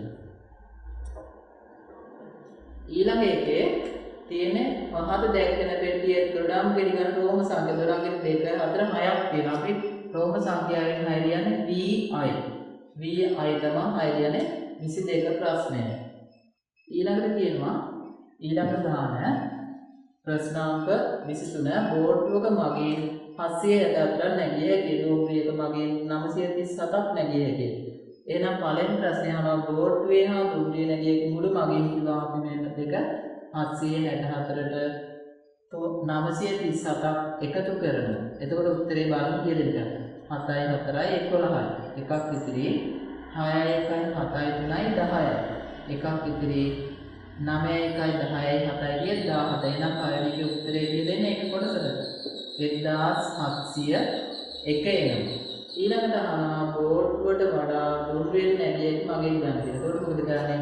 වැඩි සංඛ්‍යාවෙන් අඩු සංඛ්‍යාව අපි අඩු කරනවා. 937න් 764ක් අඩු කරනවා. මෙතන 7න් 4ක් ගියාම 3යි. මෙතන 3න් 6ක් බෑ. මෙතන 8යි. මෙතන එනවා 13. 13න් 6ක් ගියාම කීයද? 6ක් ගියාම 6 ඉඳන් ගණන් කරලා 7 8 9 10 11 12 13 7යි නේද? 8න් 7ක් ගියාම 1යි. එනම් පිළිතුර එන්නේ 173. ඊළඟට අපි කියනවා 24 බිස්කට් 416ක් ළමයි 4 දෙනෙක් අතර තමයි බෙදන්නේ. අපි 416 4ෙන් බෙදමු. එක ළමයෙකුට කීයක් දුන්නද? දැන් මෙතන 4. මෙතන 4ට 4 ඒවා එකයි නේද? එක් වරක් 4 4යි. 4ෙන් 4ක් ගියාම බිඳුවයි. මේක මෙතෙන්ද කියනවා. එකට 4 ගොඩවල් තියෙනවද? නෑ. ඒක නිසා අපි මෙතනින් බිඳුවක් දානවා. බිඳුව වරක් 4 බිඳුවයි. එකයි. ඊට පස්සේ මේක ගන්නවා 16ට 4 ගොඩවල් ගන්නවා. 16ට 4 ගොඩවල් කියලා 4යි. 4 වරක් 4 16 එන 6න් 6ක් බිඳුවයි. එක එකක් බිඳුව. උත්තරේ එන්නේ කියලා 104. එතකොට එහෙනම් බිස්කට් 414 ළමයි 4 දෙනෙක් අතර බෙදුවාම එක්කෙනෙකුට එනවා බිස්කට් 104ක් එනවා. 104ක් එනවා. ඊළඟ ගාන තියෙන්නේ පවන්ගේ බර කිලෝග්‍රෑම් 12යි ග්‍රෑම් 5යි. කිලෝග්‍රෑම් 12යි ග්‍රෑම් 5යි. මෙන්න මේක ලියන්න කියනවා ග්‍රෑම් වලින්. එහෙනම් අපි 12 කියමු ග්‍රෑම් වලින්. 12යි කියලා කියන්නේ කිලෝග්‍රෑම් එකක ග්‍රෑම් 1000ක් තියෙනවා. 12යි කියලා කියන්නේ 12000යි නේද? 12000යි. මෙතන ග්‍රෑම් තව 5කුත් තියෙනවා. ඒකල මොකද කියන්නේ මේ දෙක එකතු කරනවා. එහෙනම් ග්‍රෑම් කොච්චරද? ග්‍රෑම් 12005ක් වෙනවා. එහෙනම් පවන්ගේ බර ග්‍රෑම් වෙනවා 12005යි G කියලා කියනවා. ඊළඟ ගාන තියෙන්නේ පහත දැක්වෙන සංකරණය ස්ථන් සම්පූර්ණ කරන්න කියලා කියනවා. ඒකෙදී ස්ථන් සම්පූර්ණ කරන්න කියවම මේකෙත් පිළිතුරු පොඩි 25 වෙනි ගානේ 12005 කියලා පිළිතුරු දෙන එක 12005 වෙන්න ඕනේ. ඊළඟ පහත දැක්වෙන සංකරණය ස්ථන් සම්පූර්ණ කරන්න කියනවා 27 31 35 39. දැන් බලන්න මේකේ අන්තරය කීයද කියලා හොයනවා. අන්තරය හොයාගන්න 31 ළඟ තියෙන සංඛ්‍යා දෙකක් අඩු කරනවා. එතකොට 11න් 7ක් ගියාම 4යි නේද? දෙකෙන් දෙකක් බිඳුව. එහෙනම් මේකේ අන්තරේ 4 තමයි යන්නේ. එහෙනම් 39ට 4ක් යොදන 39 40 43යි. 43ට 4ක් ගියාම 47යි. එහෙනම් පිළිතුර වෙන්නේ කීයද? 43 සහ 44. ඊළඟට තියෙන්නේ A සිට B දක්වා දුර මීටර 1යි සෙන්ටිමීටර 35කින් C සිට D දක්වා දුර 4යි 40යි. A හා D අතර මුළු දුර කොච්චරද කියලා අහන්න නේද? එතකොට ඔන්න A සිට තියෙනවා B. AB දුර තියෙනවා මීටර 1යි සෙන්ටිමීටර 35යි. ඊළඟට මෙතන තියෙන BC නෙමෙයි BC කියලා මේ ප්‍රශ්නේ දුන්නේ B ඉඳලා C දක්වා දුර 4යි 40යි. මීටර 4යි 40යි සෙන්ටිමීටර. දැන් අහනවා A සිට C දක්වා දුර කියලා. එතකොට මොකද කරන්නේ? මෙන්න මේ දෙක එකතු කරන්න ඕනේ. එහෙනම් මේක යටි කියලා එකතු කරනවා නේ. මීටර සෙන්ටිමීටර. මීටර 1යි 35යි මීටර 4යි 40යි. මේ දෙක එකතු කරනවා. 5යි 4යි 3යි 7යි 4යි 1යි 5යි. එහෙනම් උත්තරේ එන්නේ මීටර 5යි සෙන්ටිමීටර 75යි. ඊළඟට කියනවා ඒ භාජනය ඊළඟට අපිට තියෙන්නේ 28 වෙනි ගාන. 28 වෙනි ගානේදී භාජන දෙකක් ගැන කියනවා නේද? ඒ භාජනයේ ජලය එකක් ලීටර් 1යි මිලිලීටර් 250. ලීටර් 1යි මිලිලීටර් 250ක් තියෙනවා. ඊළඟට කියනවා B භාජනයේ ජලය 3යි 500ක් තියෙනවා. 3යි 500ක්. දැන් අපි ගෙන් අහනවා භාජන දෙකේම ඇති ජල ප්‍රමාණය. එතකොට මොකද කරන්නේ? අපි මේ දෙක එකතු කරනවා. මිලිලීටර් 0.5යි 5යි 2යි 7යි 3යි 1යි 4යි. නම් උත්තරේ කියෙන්නේ ලීටර් 1යි මිලිලීටර් 750ක් වෙනවා. ඊළඟ ගාන තියෙන්නේ ලීටර් 4යි මිලිලීටර් 750ක් වෙනවා. ඊළඟ ගාන තියෙන්නේ අපිට අඹ ගෙඩියක් 12යි 50යි. 12යි 750යි. හරි අපිගෙන් අහනවා අඹ ගෙඩි 5ක මිල කීයද කියලා. එහෙනම් මොකද කියන්නේ මේක ගුණ කරනවා.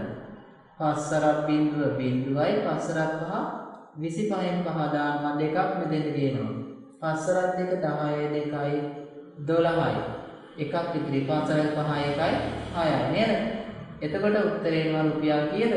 රුපියල් 62යි 750. අපිට මේක මේ විදිහට ලියන්න පුළුවන්. එතකොට එහෙනම් අඹගෙඩි පහක මිල කීයද? රුපියල් 62යි 750යි. ඊළඟට තියෙනවා පොතක පිටු 32ක් ඇත. එවැනි පොත් 5ක පොත් පිටු කීයක් තියෙනවා? පොතක තියෙනවා පිටු 32ක්. පිටු කීයක් තියෙනවද? 32ක්. ඒ වගේ පොත් තියෙනවලු කොච්චරද? 5. ඒ 5ේම තියෙන පොත් පිටු කියන්නේ මේක ගුණ කරන්න. පස්සරක් 2 10යි 1යි පස්සරක් 15යි 1යි කීයද? 16යි. එහෙනම් පිටු කීයක් තියෙනවද? පිටු 160ක් තියෙනවා. පිටු 160ක් තියෙනවා.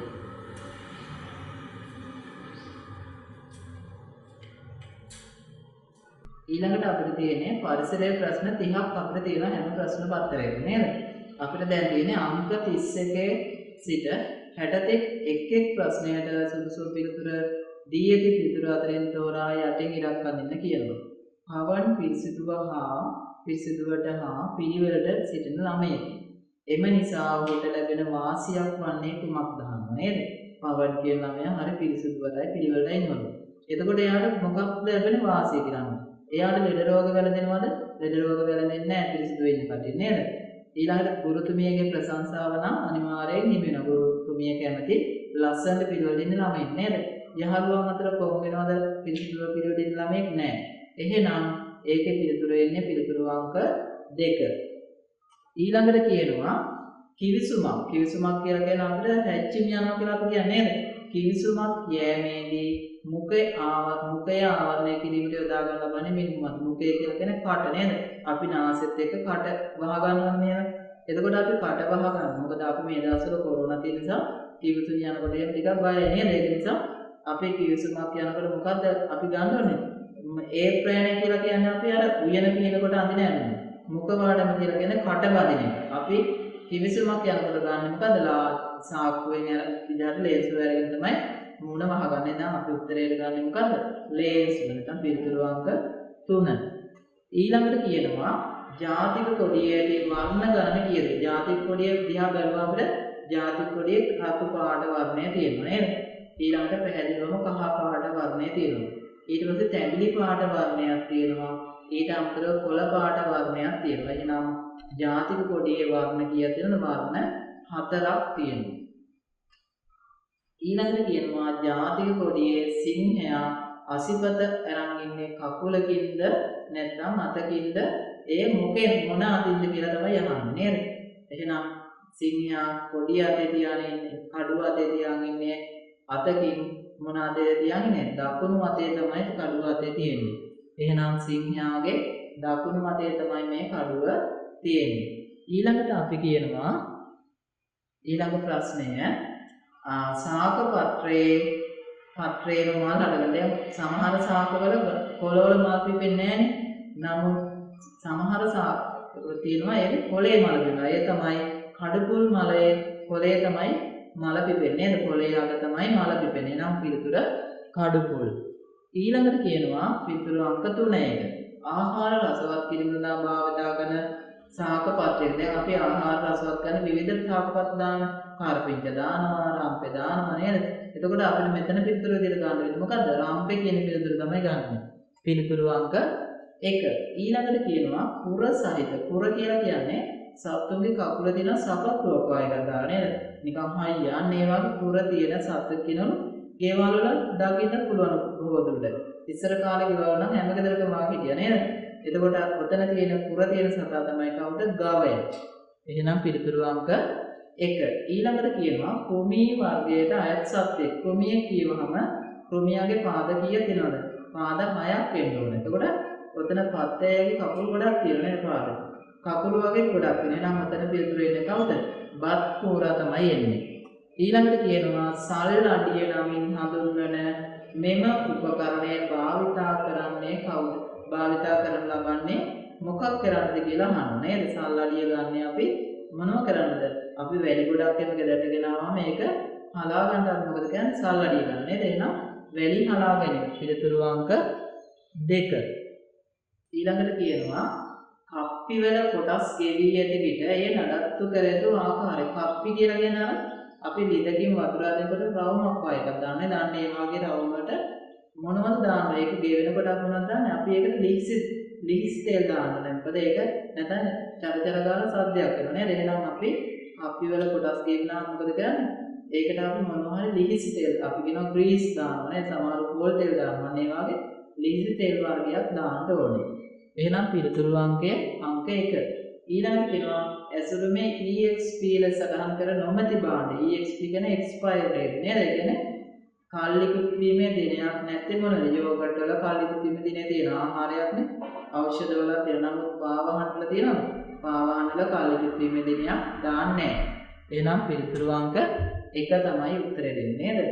ඊළඟට කියනවා ආහාර පිසීමට මුළු තැන්කට යෑමට පෙර කැලදී යුතුවන අපි ආහාර පිසින්න යනකොට කුසියට ගියාම අපි කියන්නේ මොකද දැලි ගේවනු නේද? ආහාර ද්‍රව්‍ය මේක එක දේවල් කියන්නේ.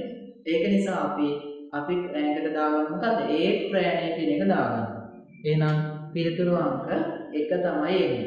ඊළඟට කියනවා කුළුබඩු වලට අයත් නොවන්නේ. කුළුබඩු කියලා කියන්නේ අපි ගස් වලින් කඩා ගන්න දේවල් වලට අපි කියනවා කුළුබඩු කියලා නේද? ගස් වලින් තමයි මේ කුළුබඩු වලට ගන්නෙ. එතකොට ගෙඩි වෙන්නත් පුළුවන්, පොතු වෙන්නත් පුළුවන්, මල් වෙන්නත් පුළුවන් නේද? ඕනෑම දෙයක් මුල් වෙන්නත් පුළුවන් නේද? අන්න ඒවට කියනවා කුළුබඩු කියන දේවල්. එතකොට ඔතන කරදමුක කියන්නේ සාධික කියන්නේ ගස් වලින් කඩාවන දෙයක් නම් උම්මලකට කියන්නේ මාළු ගංගෙන් තමයි හදන්නේ. ඒක නිසා කුළුබඩු වර්ගයට අයත් නොවන්නේ මොකද්ද? මේ උම්මලකට කියන එක තමයි අයත් වෙන්නේ. ඊළඟට කියනවා සෙම් ප්‍රතිශ්‍යාව වන්නේ මොකකින් දානවා? සෙම් ප්‍රතිශ්‍යාව කියවම මේ දවස්වල සෙම් ප්‍රතිශ්‍යාව ගැන ගොඩක් ප්‍රසිද්ධයි නේද? අපිට කොරෝනා ගෝ වෙන්නේ සෙම් ප්‍රතිශ්‍යාව වගේ නේද? ඒක නිසා සෙම් ප්‍රතිශ්‍යාව මොකද්ද? අපි කොරෝනා වෛරසය කියලා කියන්නේ.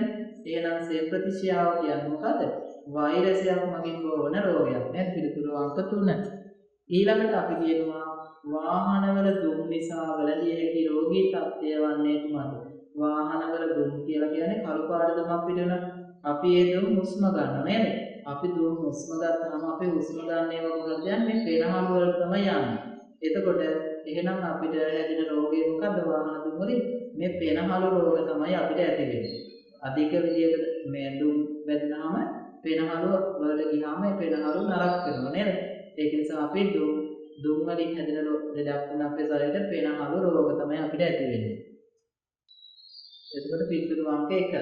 ඊළඟට කියනවා රූපයේ දැක්වෙන සංකේතයෙන් කියවෙන පණිවිඩය කුමක්ද අහනවා. දැන් ඔක දාලා තියෙන වීදුරු භාජනයක් දාලා තියෙන්නේ. ඒක පොඩ්ඩක් කැඩලා තියෙන්නේ. එහෙනම් මොකද්ද? වීදුරු වාගේ දේවල් බිඳෙන සුළුයි කියලා දාන්නේ. දැන් එහෙනම් පිළිතුරු අංකය මොකක්ද එන්නේ?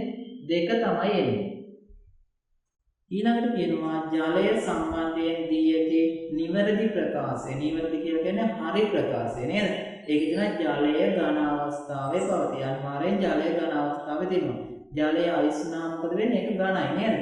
ජලය වායු අවස්ථාවේ තියෙන. දැන් අපි අර උණු වතුර කේතලයක් හත් කරාම ඒක නටනකොට ඒකෙන් නිකම් පිට වෙන දුමක් වගේ නේද? අන්න ඒකට අපි කියනවා ජලය වායු අවස්ථාව කියලා. එහෙනම් ඉහත අවස්ථා දෙක නම් මේක පිළිතුරු වෙන නිවැරදි ප්‍රකාශිකම ජලය ඉහත අවස්ථා දෙකෙහිම පවතී කියන එක තමයි නිවැරදි පිළිතුර වෙන්නේ නේද? ඊළඟට කියනවා තම වෘත්තියේදී ජල වාෂ්ප බහුලව ප්‍රයෝජන. දැන් සමහර කටේ රැකියාව දෙනකොට අර කුමාරය වලට අපි කියන නේද? අපි දැන් මේ දවස්වලත් ගොඩක් කුමාරය යනවා නේද? ඔය කුමාරය යන එක ගොඩක් ප්‍රසිද්ධ වෙලා තියෙන මොනවා වෛද්‍යවරයලාද? දේශීය වෛද්‍යවරයා නේද? අපි කියනවා ආයුර්වේද වෛද්‍යවරු කියලා කියන අන්න ඒගොල්ලෝ ගොඩක් වෙලාවට උණේ හිංසාව හැදෙනවා අපිට දුම් අල්ලන්න කියලා කියන දේ දුම් අල්ලනකොට අපිට මොනවද වෙන්නේ? ජල වාෂ්ප තමයි පිට වෙන්නේ නේද? එහෙනම් පිළිතුරු අංක 1. ඊළඟට කියනවා මෙම සංකේතයෙන් අදහස් වන්නේ මොකද? මේක ගොඩක් මාර්ග දෙකක තියෙන සංඥාවක් නේද? මේකෙදි කියන්නේ මොකක්ද කියලා අහනවා. එහෙනම් මේක කියන්නේ මොකද්ද? ඉදිරියේදී මාර්ගය මොකක් වෙනවද? දැන් විශාල ලොකු මාර්ගයක් කියලා ඉස්සරහට හීන නේද? එහෙනම් ඉදිරියෙන් මාර්ගයේ පටුවිය. පිළිතුරු අංක කීයද? පිළිතුරු අංක 1. වාහනයක තිරිංග තද තිරිංග කියන්නේ මොකද්ද? වාහනේ තිරිංග කියලා කියන්නේ අපි බ්‍රේක් කියලා නේද? වාහනේ බ්‍රේක් ගන්නකොට මොකක්ද දැල්වෙන වර්ණය කියලා අහනවා. විදුලි බුබුලක් දැල්වෙනවා ඒ වර්ණය මොකක්ද කියලා. මොකක්ද දැල්වෙන විදුලි බුබුලේ වර්ණය? ඒක තමයි රතු පාට වර්ණය. වාහනේ බ්‍රේක් ගන්නකොට රතු පාට බල්බ් තමයි පිටිපස්සෙන් පත් වෙන්නේ. ඒ වගේම තමයි ස්වභාවික කෘමිපාලන දියුණුව. ස්වභාවික කියලා කියන්නේ අපට පරිසරයේ ගහකොළ වලින් ගන්න දේවල් වලින් ගන්න එක තමයි ස්වභාවික නේද? කෘමි කියලා කියන්නේ මැස්සෝ වගේ දේ සත්තු පාලනය කරන දියර වර්ගයක් තියෙන. ඒක තමයි මොකද්ද? කොහොඹෑට දියර. කොහොඹෑට තිත්ත නිසා සතෙක් ඒවා ආහාරයට ගන්න කැමති නෑ. ඒක නිසා අපි කියන ස්වභාවික කෘමිපාලන දියරයක් තමයි කොහොඹෑට දියර. පිළිතුරු අංක 3. ඊළඟට කියනවා බීජ කෙලෙන්න පාත්තිවල සිදුවන රෝග වර්ගයක. මොකක්ද නම්? බීජ කෙලෙන්න පාත්තිය වන මොනවද? ඔතන මාළු මිරිස්ද බතලට බණ්ඩක් අද. ඔතන බතල බීජ නෙවෙයි ගන්න, දරු වේල ගන්න. මාළු මිරිස් දාන දාන්න. එහෙනම් අපි බණ්ඩක් අයට කෙලෙන්න පාත්තිය තමයි සිදුවන්නේ. ඊළඟට කියනවා තෙල් බැරලයක් ලොරියකට පැටවීම සඳහා යොදාගත හැකි වැඩ පහසු කිරීමේ යාන්ත්‍රයක කතාවක්. තෙල් බැරලයක් කියලා කියන්නේ තෙල් බැරලයක් කියවහම ඒක ලොකු දෙයක් ඉහළට තල්ලු කරන්න තියෙනවා. එතකොට අපි ඔයාලා දැක්කලා ඇති ලෝරියක ලෑලි තියලා ඒක දිගේ තමයි තෙල් බැරල උඩට පටවන්නේ නේද? එහෙනම් අපි ඒකට කියනවා ආනත තලය කියලා කියනවා. ආනත තලය එතකොට පිළිතුරු අංක 2. ඊළඟට කියනවා මින් සහනශීලී චර්යාව. සහනශීලී කියලා කියන්නේ කාත් එක්කවත් ගැටුම් ඇති කරගන්නේ නැහැ. අපි දෙපැත්තටම සමානව තමයි ඉන්නේ නේද? කාත් එක්ක වරන් වෙන්න යන්නේ නැහැ, දැනගන්න යන්නේ නැහැ. අපි hina වෙලා සහනශීලීව ඉන්නවා. ඒ වගේ අවස්ථාවක් මොකද කියනවා? අත්මත වලට අන්මත වලට ගරු කිරීම. ආවේගශීලී වෙන කියන්නේ තරහ යනවා. කෝප වෙනවා කියන්නේ තරහ යනවා. එහෙනම් අන්මත වලට ගරු කරන එක තමයි සහනශීලී. ඒ කියන්නේ වෙන කෙනෙක් කියන දෙයක් අපි ඒකට ගරු කරන එක කියනවා මොකද්ද? සහනශීලී චර්යාවක් කියලා කියනවා. ඊළඟට කියනවා පස සෝදායන වැළැක්වීමට කළ හැකි ක්‍රියාකාරකම්. කොහේරි පස් සෝදලා යනකොට මොකද අපි කරන්න ඕනේ? භූමිය ඇති ශාක කපා ඉවත් කරොත් මොකද වෙන්නේ? පස තව තවත් හේරිලා නේද? නිතර පස් පෙරළුවොත් මොකද වෙන්නේ? තව තවත් පස් හේරිලා. එහෙනම් අපි ගන්නනේ පිරඩිය අල්ලන්න නේද? එහෙනම් පිළිතුරු අංක 1 පිරඩිය ඇල්ලීම නේද? ඊළඟට අපි කියනවා ගෙවත්තට ගවයින් ඇතුළු වීම වැළැක්වීමට කළ හැකි වෙනස්කම්. අපේ ගෙවත්තට නිතර හරක් ඇතුළු වෙනවා මොකද කරන්නේ? අපිට පුළුවන් ගෙවත්ත වටේ වැටක් ගන්න පුළුවන් නේද? එහෙනම් පිළිතුරු අංක මොකක්ද? පිළිතුරු අංක 1. ඊළඟට අපි කියනවා තොරතුරු ලබා දෙන මුද්‍රිත මාධ්‍යයක් නොවන මුද්‍රණය කියලා කියන අපිට පොතක් පත්තරයක් වගේ දෙන එක නේද? ඒවා එකක් නොවන්නේ මොකක්ද නම්? දැන් පෝස්ටරේ කියන්නේ මේ කොළයකන තියෙන්නේ පුවත්පත කියලා කියන්නේ කොළවල තියෙන. එහෙනම් උතන රූපවාහිනිය කොළයක් නෑ. එහෙනම් නොවන එක මොකද්ද? රූපවාහිනිය. පිළිතුරු අංක 3 තමයි රූපවාහිනිය එන්නේ. ඊළඟට කියනවා විදේශිකයන් විසින් ඉති නොකරන ලද්දකි. දැන් විදේශිකයෝ කියලා කියන්නේ පිටරටින් ආපු කට්ටිය නේද? පිටරටින් ආපු කට්ටිය ඉති නොකරපු දෙයක් තමයි මොකද්ද කියලා අහනවා. හරි. දැන් උතන සී ඩෝසන් කුරුණ කියලා කියන්නේ ඔයාලට දැකලා ඇති මහනුවර යනකොට කඩුගන්නාවේ කන්දවල තියෙන ලොකු උස සුදු පාට කුරුණක් නේද? ඒකට කියනවා කැප්ටන් ඩෝසන් කුරුණ කියලා. ඒක ඉදිරි කියලා තියෙන සුදු ජාතික නේද? ඒ වගේම යාපනයේ කොටු ඉදිරි කියලා තියෙන විදේශිකයෝ. සීගිරිය ඉදිරි කියලා තියෙන අපේ රටේ සීගිරි කාශ්‍යප කියන රජු නේද? එහෙනම් සීගිරිය තමයි විදේශිකයෝ විසින් ඉදි කරපු නැති එකක් කියලා ගන්න. ඊළඟට කියනවා ගෘහස්ත ජන ක්‍රීඩාවක් නොවන්නේ. ගෘහස්ත කියන්නේ ගෙවල් අස්සේ කරන දේවල්. නමුත් ඒක ජන ක්‍රීඩාවක් වෙන්න බෑ නේද?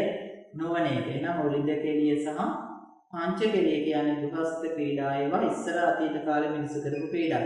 හැබැයි දාමැදීම ගයක් අස්සේ තමයි කරන්නේ. නමුත් ඒක ගෘහස්ත ක්‍රීඩාවක් වෙන්නේ නෑ. පිළිතුරු අංක 1 නේද? ඒකට එන්නේ.